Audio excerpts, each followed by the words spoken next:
റോമർക്കെഴുതിയ ലേഖനം 11 അധ്യായത്തിൽ അത് ആരംഭിക്കുന്നത് ഇങ്ങനെയാണ്: എന്നാൽ ദൈവം സ്വജനത്തെ തള്ളിക്കളഞ്ഞുവോ എന്ന് ഞാൻ ചോദിക്കുന്നു. ഒരു നാളുമില്ല. ഞാനും ഇസ്രായേലിയനല്ലോ, അബ്രഹാമിൻ്റെ സന്തതിയിൽ ബെന്യാമീൻ ഗോത്രത്തിൽ ജനിച്ചവൻ തന്നെ. ദൈവം മുന്നറിഞ്ഞിട്ടുള്ള തൻ്റെ ജനത്തെ തള്ളിക്കളഞ്ഞിട്ടില്ല. ഏലിയാവിൻ്റെ ചരിത്രത്തിൽ തിരുവെഴുത്ത് പറയുന്നത് അറിയുന്നില്ലയോ? അവൻ ഇസ്രായേലിന് വിരോധമായി, കർത്താവേ, അവർ നിന്റെ പ്രവാചകന്മാരെ കൊന്ന് നിന്റെ യാഗപീഠങ്ങളെ ഇടിച്ചു കളഞ്ഞു. ഞാൻ ഒരുത്തൻ മാത്രം ശേഷിച്ചിരിക്കുന്നു, അവർ എനിക്ക് ജീവഹാനി വരുത്തുവാൻ നോക്കുന്നു എന്ന് ദൈവത്തോട് വാദിക്കുമ്പോൾ അവൻ അരുളപ്പാടുണ്ടായത് എന്തെന്നാൽ, ബാലിന് മുട്ടുകുത്താത്ത 7000 പേരെ ഞാൻ എനിക്കായി ശേഷിപ്പിച്ചിരിക്കുന്നു എന്ന് തന്നെ.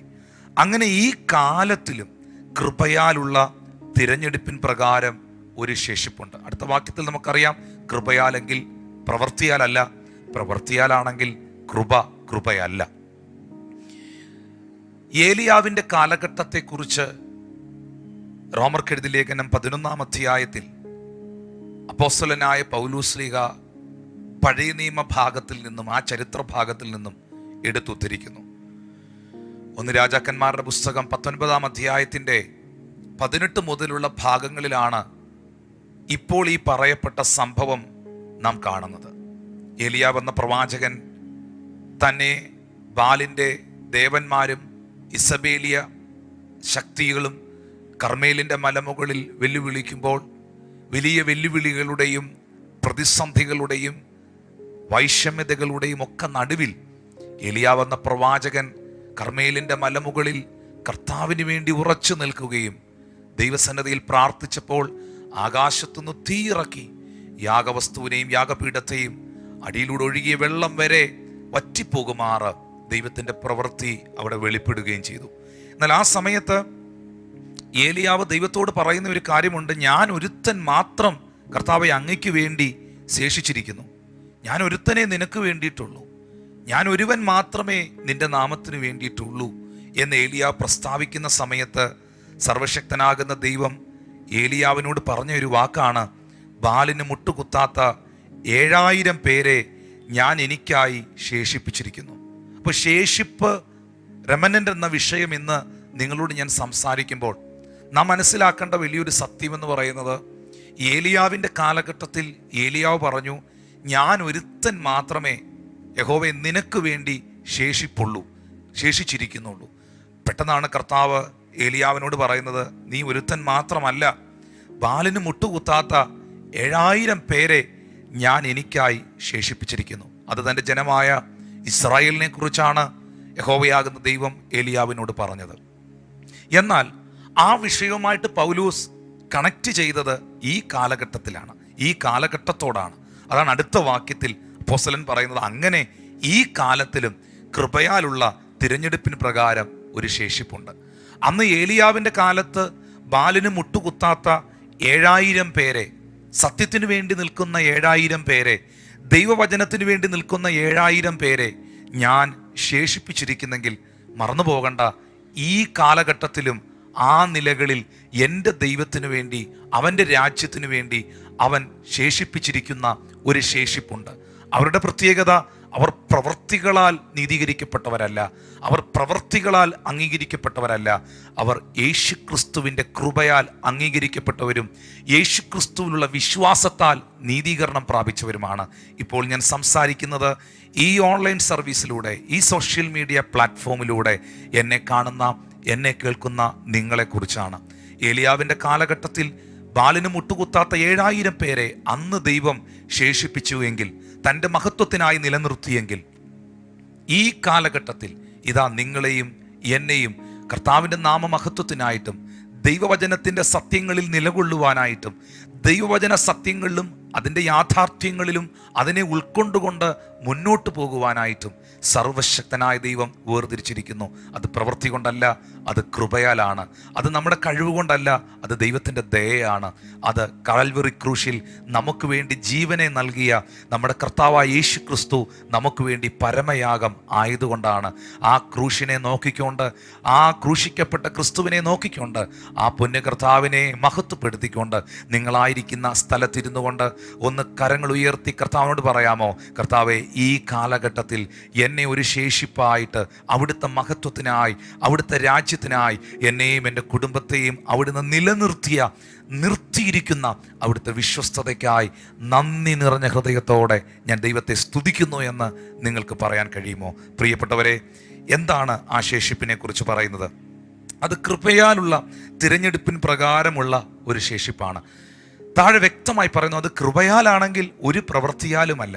പല ആൾക്കാരും അവരുടെ പ്രവൃത്തികൾ കൊണ്ട് ദൈവത്തെ പ്രസാദിപ്പിക്കുവാനായി ശ്രമിക്കുമ്പോൾ ഒരിക്കലും നാം തിരഞ്ഞെടുക്കപ്പെട്ടത്, നാം നീതീകരിക്കപ്പെട്ടത്, നാം രക്ഷിക്കപ്പെട്ടത് നമ്മളുടെ ഏതെങ്കിലും പ്രവൃത്തികൾ കൊണ്ടല്ല. എന്നാൽ സൽപ്രവൃത്തികൾക്കായി ദൈവം മനുഷ്യനെ സൃഷ്ടിച്ചിരിക്കുന്നു. അതെ, നിങ്ങളുടെ സ്വർഗീയ പിതാവ് സൽഗുണപൂർണനായിരിക്കുന്നത് പോലെ നിങ്ങളും സൽഗുണപൂർണരായിരിക്കുവീനെന്ന് കർത്താവ് നമ്മളോട് അറിയിച്ചിരിക്കുന്നു. അതുകൊണ്ട് പ്രവൃത്തികൾ വേണ്ട എന്നല്ല ദൈവവചനത്തിൽ എഴുതിയിരിക്കുന്നത്. വെളിപ്പാട് പുസ്തകം വായിക്കുമ്പോൾ നമുക്ക് കാണാം, വിശുദ്ധൻ ഇനിയും തന്നെ വിശുദ്ധീകരിക്കട്ടെ, അഴുക്കുള്ളവൻ ഇനിയും അങ്ങനെ തന്നെ പോകട്ടെ, ഇതാ ഞാൻ വേഗം വരുന്നു, ഓരോരുത്തന് അവനവൻ്റെ പ്രവൃത്തികൾക്ക് തക്കവണ്ണം പകരം ചെയ്യുവാൻ. ഓരോരുത്തന് അവൻ ചെയ്ത പ്രവൃത്തികൾക്ക്, അവൻ പറഞ്ഞ പ്രവൃത്തികൾക്ക്, അവൻ കാണിച്ച പ്രവൃത്തികൾക്ക് തക്കവണ്ണം പകരം ചെയ്യുവാൻ അവനവൻ ശരീരത്തിൽ ഇരിക്കുമ്പോൾ ചെയ്യുന്നത് നല്ലതാകിലും തീയതാകിലും അതിനൊത്തവണ്ണം പ്രാപിക്കുമെന്ന് ദൈവത്തിൻ്റെ വചനം വ്യക്തമാക്കുന്നു. പക്ഷേ ദൈവം നമ്മളെ തിരഞ്ഞെടുത്തത്, ദൈവം നമ്മളെ ഒരു ശേഷിപ്പായി നിലനിർത്തിയിരിക്കുന്നത് ഒരിക്കലും നമ്മുടെ പ്രവൃത്തിയല്ല. അവന് കരുണ തോന്നണമെന്നുള്ളവനോട് കരുണ തോന്നുകയും അവന് ദയ തോന്നണമെന്നുള്ളവനോട് ദയ തോന്നുകയും ചെയ്യുന്നു എന്ന് എഴുതിയിരിക്കുന്നത് പോലെ കാട്ടൊലിവായിരുന്ന നമ്മെ നാട്ടൊലിവായ ക്രിസ്തുവിനോടുകൂടെ ചേർത്തൊട്ടിച്ച് ആ സർവശക്തനാകുന്ന ദൈവം നമ്മെയും രക്ഷിപ്പാനിടയായി, നമ്മളോട് കരുണ കാണിപ്പാനിടയായി നാം നിന്നതല്ല, ദൈവം നമ്മളെ നിർത്തിയിരിക്കുന്നതാണ്. പ്രിയപ്പെട്ടവരെ, നിങ്ങൾക്ക് ആർക്കെങ്കിലും തോന്നുന്നുണ്ടോ ഏതെങ്കിലും പാരമ്പര്യങ്ങൾ കൊണ്ടോ നിങ്ങളുടെ കുടുംബ പശ്ചാത്തലങ്ങൾ കൊണ്ടോ ആണ് രക്ഷിക്കപ്പെട്ടതെന്ന്? അങ്ങനെ നിങ്ങൾക്ക് തോന്നുന്നുണ്ടെങ്കിൽ എനിക്ക് ഉറപ്പായിട്ടും പറയാം, നിങ്ങൾ രക്ഷിക്കപ്പെട്ടിട്ടില്ല. ഇതുവരെ നിങ്ങൾ രക്ഷിക്കപ്പെട്ടിട്ടില്ല. രക്ഷിക്കപ്പെട്ടെന്ന് നിങ്ങളങ്ങ് വിചാരിച്ചിരിക്കുകയാണ്. ഏതെങ്കിലും ഒരു പാരമ്പര്യത്തിൽ ജനിച്ചതുകൊണ്ട്, ഏതെങ്കിലും ഒരു ക്രിസ്തീയ കുടുംബത്തിൽ ജനിച്ചതുകൊണ്ട്, ഒരു വിശ്വാസ ഭവനത്തിലായതുകൊണ്ട് ഞാനും അങ്ങ് രക്ഷിക്കപ്പെട്ട ആളാണെന്ന് നിങ്ങൾ ചിന്തിക്കുന്നെങ്കിൽ അത് നിങ്ങളുടെ കേവലം തോന്നൽ മാത്രമാണ്. യഥാർത്ഥമായ രക്ഷയെന്ന് പറയുന്നത്, യഥാർത്ഥമായ വീണ്ടെടുപ്പെന്ന് പറയുന്നത് പാരമ്പര്യത്താലല്ല, അത് ക്രിസ്തുവിലാണ്, അത് കൃപയാലാണ്, അത് വിശ്വാസത്താലാണ് സ്വായത്തമാക്കുന്നത്. ആ രക്ഷയും നീതീകരണവും സ്വീകരിച്ചവർ, കർത്താവിൽ നിന്ന് സൗജന്യമായി സ്വീകരിച്ചവർ, വിശ്വാസത്താൽ സ്വീകരിച്ചവർ ഒരിക്കൽ കൂടെ വായി തുറന്ന് യേശുവിനൊരു നന്ദി പറയാം, ഒരു പ്രൈസ് ദി ലോർഡ് പറയാം, ദൈവത്തെ ഒന്ന് മഹത്വപ്പെടുത്താം. ഹല്ലേലൂയ. ശേഷിപ്പിനെ കുറിച്ച് വളരെ കാര്യമായിട്ട് ദൈവവചനം വ്യക്തമാക്കുന്നുണ്ട്. ഇന്നത്തെ തീം നിങ്ങൾ ഒരിക്കലും വിട്ടുപോകല്ല. അതൊരു ആത്മീക സന്ദേശം മാത്രമല്ല, നിങ്ങളോടുള്ള ഒരു പ്രൊഫറ്റിക്കൽ വേർഡ് കൂടെയാണത്. എന്തെങ്കിലും ജീവിതത്തിൽ അവശേഷിക്കുന്നുണ്ടോ? ആ ശേഷിപ്പിനകത്ത്, ആ റെമനൻ്റ് ആയിരിക്കുന്ന കാര്യത്തിനകത്ത് ദൈവം നിങ്ങൾക്കായി ഒരു അത്ഭുതം ചെയ്യും. ആ വിഷയവുമായി ബന്ധപ്പെട്ട് ഈ തിരുവെഴുത്തുകൾക്കകത്ത് നിന്ന് ചില സംഭവങ്ങളിലേക്ക് ഞാൻ നിങ്ങളെ കൊണ്ടുപോവുകയാണ്. പ്രാരംഭമായിട്ട് ഞാൻ നിങ്ങളോട് പങ്കുവയ്ക്കുന്നതായ സബ്ജക്റ്റ് ബന്ധങ്ങളിലെ ശേഷിപ്പാണ്. ബന്ധങ്ങളിൽ വെളിപ്പെടുന്നതായ ശേഷിപ്പ്. അതിനാധാരമായിട്ട് മർക്കോസ് സുവിശേഷം 2-ാം അധ്യായം 1 മുതൽ 5 വരെയുള്ള വേദഭാഗങ്ങൾ കർത്താവിന്റെ ദാസൻ വായിക്കും. ശ്രദ്ധയോടെ കേൾക്കാം. ബന്ധങ്ങളിൽ വെളിപ്പെടുന്ന ശേഷിപ്പ്. ചില ദിവസം കഴിഞ്ഞ ശേഷം അവൻ പിന്നെയും കവർന്നഹൂമിൽ ചെന്ന് അവൻ വീട്ടിൽ ഉണ്ടെന്ന് ശ്രുതിയായി. ഉടനെ വാതിൽക്കൽ പോലും ഇടമില്ലാതെ വണ്ണം പലരും വന്നുകൂടി. അവൻ അവരോട് തിരുവചനം പ്രസ്താവിച്ചു. അപ്പോൾ 4 ആൾ ഒരു പക്ഷവാതക്കാരനെ ചുമന്ന് അവൻ്റെ അടുക്കൽ കൊണ്ടുവന്നു. പുരുഷാര നിമിത്തം അവനോട് സമീപിച്ചു കൂടായകിയാൽ അവൻ ഇരുന്ന സ്ഥലത്തിൻ്റെ മേൽപ്പുര പൊളിച്ചു തുറന്ന് പക്ഷവാതക്കാരനെ കിടക്കയോടെ ഇറക്കി വെച്ചു. യേശു അവർ വിശ്വാസം കണ്ടിട്ട് പക്ഷവാതക്കാരനോട്, മകനെ, നിന്റെ പാപങ്ങൾ മോചിച്ചു തന്നിരിക്കുന്നു എന്ന് പറഞ്ഞു. തിരുവെഴുത്ത് പഠിക്കുമ്പോൾ ബന്ധങ്ങളിലെ ശേഷിപ്പ് എന്ന വിഷയവുമായി ബന്ധപ്പെട്ട് യേശു കർത്താവിൻ്റെ പരസ്യ ശുശ്രൂഷ കാലഘട്ടത്തിൽ യേശു കർത്താവ് ചില ദിവസം കഴിഞ്ഞ ശേഷം അവൻ പിന്നെയും കവർന്നഹൂമിൽ ചെന്നു. വലിയ കൂട്ടം പുരുഷാരം ആ സമയത്ത് ആ വീട്ടിലുണ്ടായിരുന്നു. വലിയ പുരുഷാരം അവിടെ കൂടാനുള്ളതിൻ്റെ പ്രധാന കാരണം നിങ്ങൾ ആ മർക്കോസ് സുവിശേഷത്തിൻ്റെ 1-ാം അധ്യായത്തിലേക്ക് വരുമ്പോൾ അവിടെ അത് വളരെ വ്യക്തമായി കാണാൻ കഴിയുന്നുണ്ട്.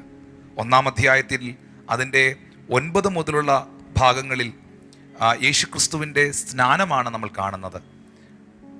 ആ പ്രാരംഭ സമയത്ത് മാനസാന്തരത്തെക്കുറിച്ചുള്ള മെസ്സേജ് നമുക്ക് കാണാം. യോഹന്നാന്റെ സുവിശേഷം 1-ാം അധ്യായത്തിൻ്റെ 2 മുതലുള്ള വാക്യങ്ങളിൽ യോഹന്നാന്റെ പ്രസംഗം നമ്മൾ കാണുന്നുണ്ട്. 12 മുതലുള്ള വാക്യങ്ങളിൽ യേശുക്രിസ്തുവിനെ സാത്താൻ പരീക്ഷിച്ചത് നമ്മൾ കാണുന്നുണ്ട്.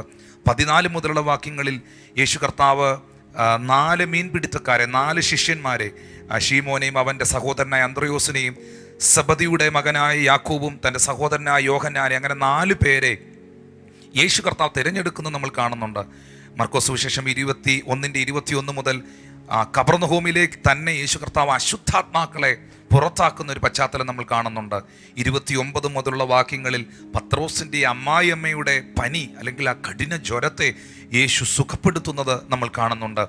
40 മുതൽ വാക്യം വായിക്കുമ്പോൾ ആരും തൊടാത്ത, ആർക്കും മനസ്സലിവില്ലാത്ത ഒരു കുഷ്ഠരോഗിയെ യേശു കർത്താവ് സൗഖ്യമാക്കുന്നത് കാണുന്നുണ്ട്. എന്നിട്ട് ആ കുഷ്ഠരോഗിയെ സൗഖ്യമാക്കിയിട്ട് 1:43 യേശു അവനെ അമർച്ചയായി ശാസിച്ചു. എന്നിട്ട് പറഞ്ഞു, നീ ആരോടും പറയരുത്, നീ ആരെയും ഈ സത്യം അറിയിക്കരുത്. നിന്റെ ശുദ്ധീകരണത്തിന് വേണ്ടി മോശ കൽപ്പിച്ചത് അവർക്ക് സാക്ഷ്യത്തിനായി അർപ്പിക്കുക എന്ന് പറഞ്ഞ കുഷ്ഠരോഗിയെ സൗഖ്യമാക്കി വിട്ടയച്ചു. പക്ഷേ 45-ാമത്തെ വാക്യം വായിക്കുമ്പോൾ നമുക്ക് കാണാം, അവനോ പുറപ്പെട്ട് വളരെ ഘോഷിക്കുവാനും വസ്തുത പ്രസംഗിക്കാനും തുടങ്ങി.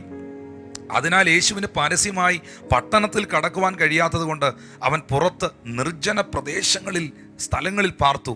എല്ലായിടത്തു നിന്നും ആളുകൾ അവൻ്റെ അടുക്കൽ വന്നുകൂടി.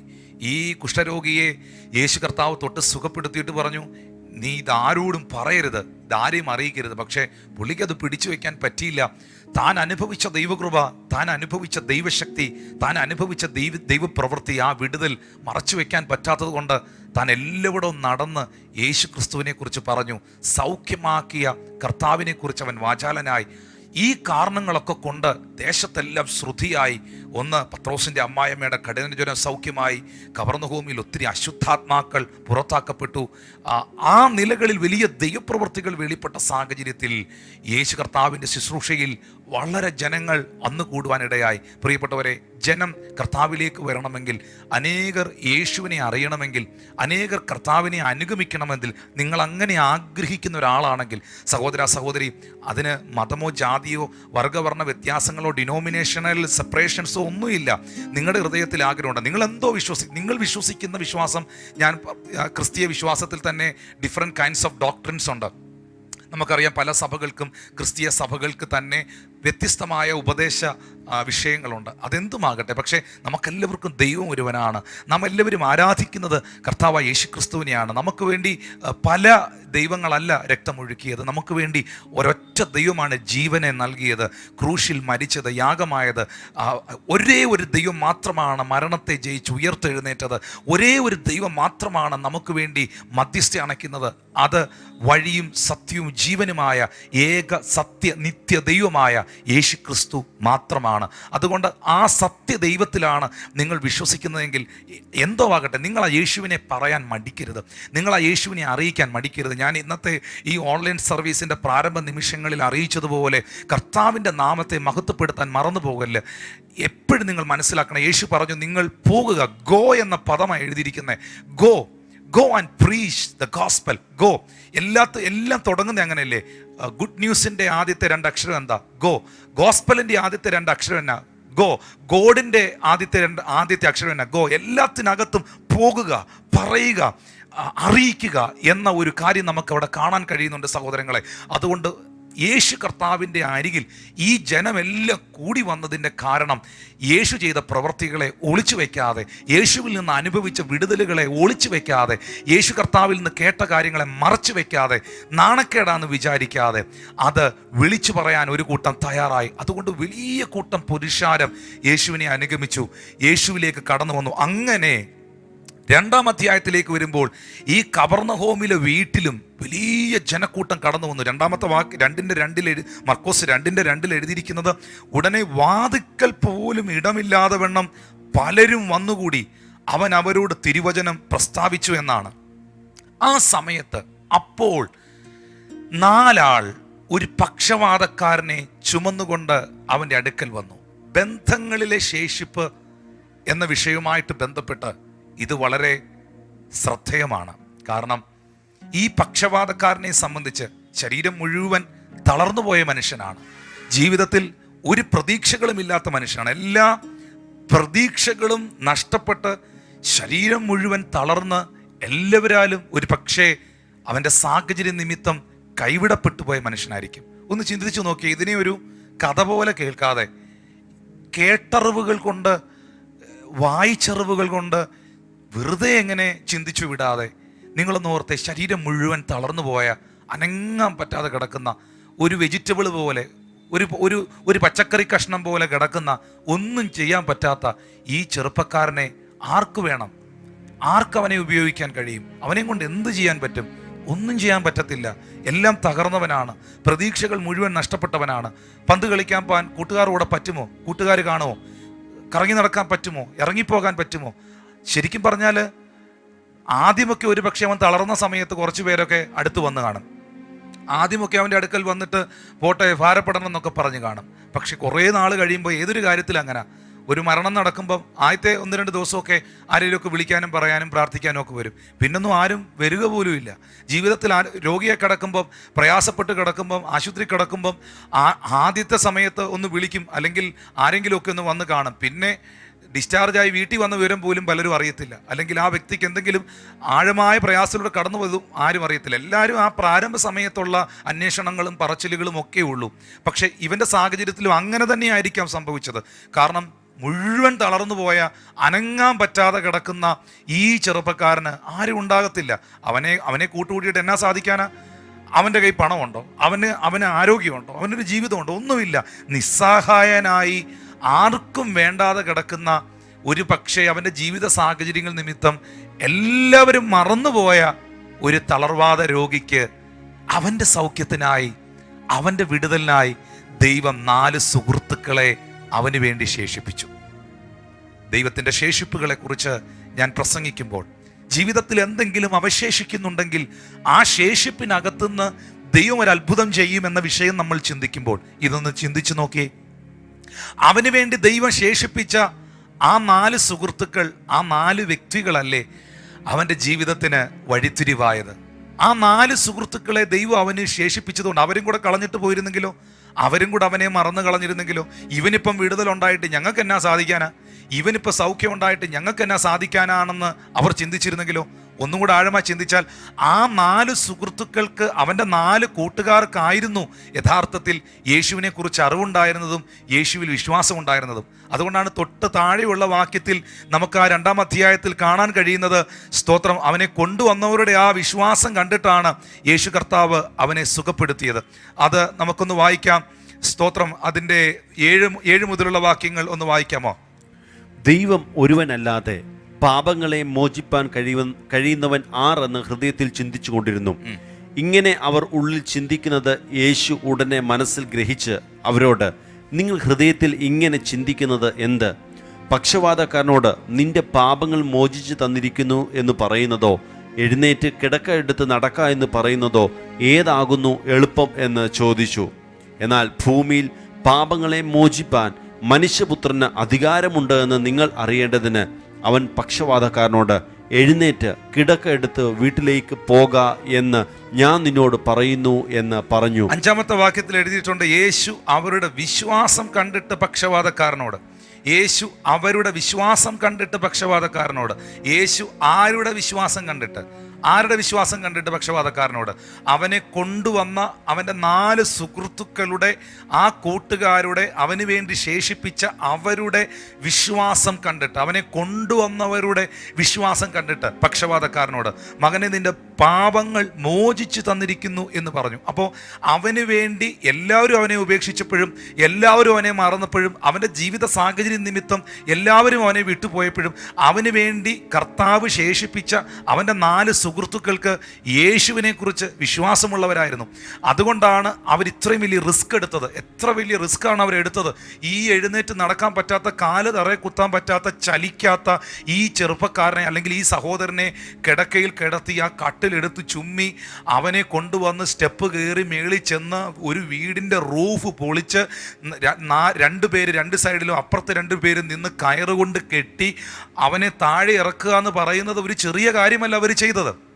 പ്രിയപ്പെട്ടവരെ, കർത്താവ് അവന് വേണ്ടി ശേഷിപ്പിച്ച ആ 4 കൂട്ടുകാരിൽ, ആ 4 വ്യക്തികളിൽ ഉണ്ടായിരുന്ന ആത്മാർത്ഥത നമുക്ക് ഈ കാലഘട്ടത്തിൽ ആരിൽ കാണാൻ പറ്റുന്നുണ്ട്? അപ്പം മനസ്സിലാക്കണം, എല്ലാവരും നിങ്ങളെ മറന്നു കളഞ്ഞാലും, എല്ലാ സുഹൃത്തുക്കളും നിങ്ങളെ വിട്ടുപോയാലും, നിങ്ങളുടെ ജീവിത സാഹചര്യം നിമിത്തവും നിങ്ങളുടെ തകർച്ചകൾ നിമിത്തവും നിങ്ങളുടെ പ്രതിസന്ധികൾ നിമിത്തവും എല്ലാവരും നിങ്ങളെ ഉപേക്ഷിച്ചിട്ട് പോയാലും, അങ്ങനെ എല്ലാവരും പോയാലും കർത്താവ് നിങ്ങൾക്ക് വേണ്ടി ആരെയെങ്കിലുമൊക്കെ ശേഷിപ്പിക്കും. അവനിൽ വിശ്വാസമുള്ളവരെ ശേഷിപ്പിക്കും. തീർച്ചയായിട്ടും നമ്മുടെ അനുഭവമല്ലേ അത്. പലരും നമ്മളെ മറന്നു കളഞ്ഞപ്പോൾ, പലരും നമ്മളെ തിരിഞ്ഞു നോക്കാതിരുന്നപ്പോൾ, യേശുക്രിസ്തുവിൽ വിശ്വാസമുള്ള, പ്രാർത്ഥിക്കുന്ന, കർത്താവുമായിട്ട് ബന്ധമുള്ള ചില വ്യക്തികൾ ഫോൺ കോളുകൾ നമുക്ക് വന്നിട്ടുണ്ട്. ചില വ്യക്തികൾ നമ്മളെ വിളിച്ചു പറഞ്ഞിട്ടുണ്ട്, ബ്രദറെ, സിസ്റ്ററെ, ഭാരപ്പെടണ്ട, മോനെ ഭാരപ്പെടണ്ട, സഹോദര ഭാരപ്പെടണ്ട, പാസ്റ്ററെ ഒട്ടും വിഷമിക്കേണ്ട, ഞങ്ങൾ പാസ്റ്ററിന് വേണ്ടി പ്രാർത്ഥിക്കുന്നുണ്ട്, ഞങ്ങൾ സഹോദരന് വേണ്ടി പ്രാർത്ഥിക്കുന്നുണ്ട്, എന്തെങ്കിലും ആവശ്യമുണ്ടോ, ഞങ്ങൾ ഹെൽപ്പ് ചെയ്യാം, ഞങ്ങൾ കൂടെ ഉണ്ട് എന്ന് നമ്മൾ പ്രതീക്ഷിച്ച ചിലർ പറഞ്ഞു കാണത്തില്ല. നമ്മൾ പ്രതീക്ഷിച്ച പലരും അത് ചെയ്ത് കാണത്തില്ല. പക്ഷെ നമ്മൾ പ്രതീക്ഷിക്കാത്ത ചില ശേഷിപ്പുകളെ ദൈവം നമുക്ക് വേണ്ടി ഒരുക്കുന്ന ദൈവമാണ്. അത് അനുഭവിച്ചിട്ടുള്ള ആരെങ്കിലും ഈ ഓൺലൈൻ സർവീസിൽ കാണുന്നുണ്ടെങ്കിൽ അവർ കർത്താവിനൊന്ന് സ്തോത്രം ചെയ്തേ. ഹല്ലേലൂയ. ഈ 4 കൂട്ടുകാരെ കർത്താവ് അവന് വേണ്ടി ശേഷിപ്പിച്ചു. ഞാൻ ഇങ്ങനെ പറയട്ടെ, God wants to allow you to lose all your relationship. നിങ്ങളുടെ ബന്ധങ്ങളെല്ലാം തകർന്നു പോകാൻ കർത്താവ് അനുവദിക്കത്തില്ല. ആരെയെങ്കിലുമൊക്കെ നിങ്ങളുടെ ആശ്വാസത്തിനായി, നിങ്ങളുടെ സമാധാനത്തിനായിട്ട് കർത്താവ് ഒരുക്കും. The Lord will send people to your life to pray for you and to help you. ആരെയെങ്കിലുമൊക്കെ കർത്താവ് നിങ്ങൾക്ക് വേണ്ടി പ്രാർത്ഥിക്കാനും നിങ്ങളെ സഹായിക്കാനും കർത്താവ് നിങ്ങൾക്ക് വേണ്ടി ഒരുക്കും. പ്രിയപ്പെട്ടവരെ, ഈ ഒരു പ്രത്യേക ഈ ഒരു പാൻഡമിക് സിറ്റുവേഷനിൽ അല്ലെങ്കിൽ ഈ COVID-19 കാലഘട്ടത്തിലൊക്കെ ഞാനും നിങ്ങളും ഇത് ഭയങ്കരമായിട്ട് മനസ്സിലാക്കുന്ന ഒരു സത്യമാണ്, ഒരു യാഥാർത്ഥ്യമാണ്. എൻ്റെ ഒരു ചിന്തയിൽ പറഞ്ഞാൽ പല വെല്ലുവിളികളെയും കാണുന്നില്ല.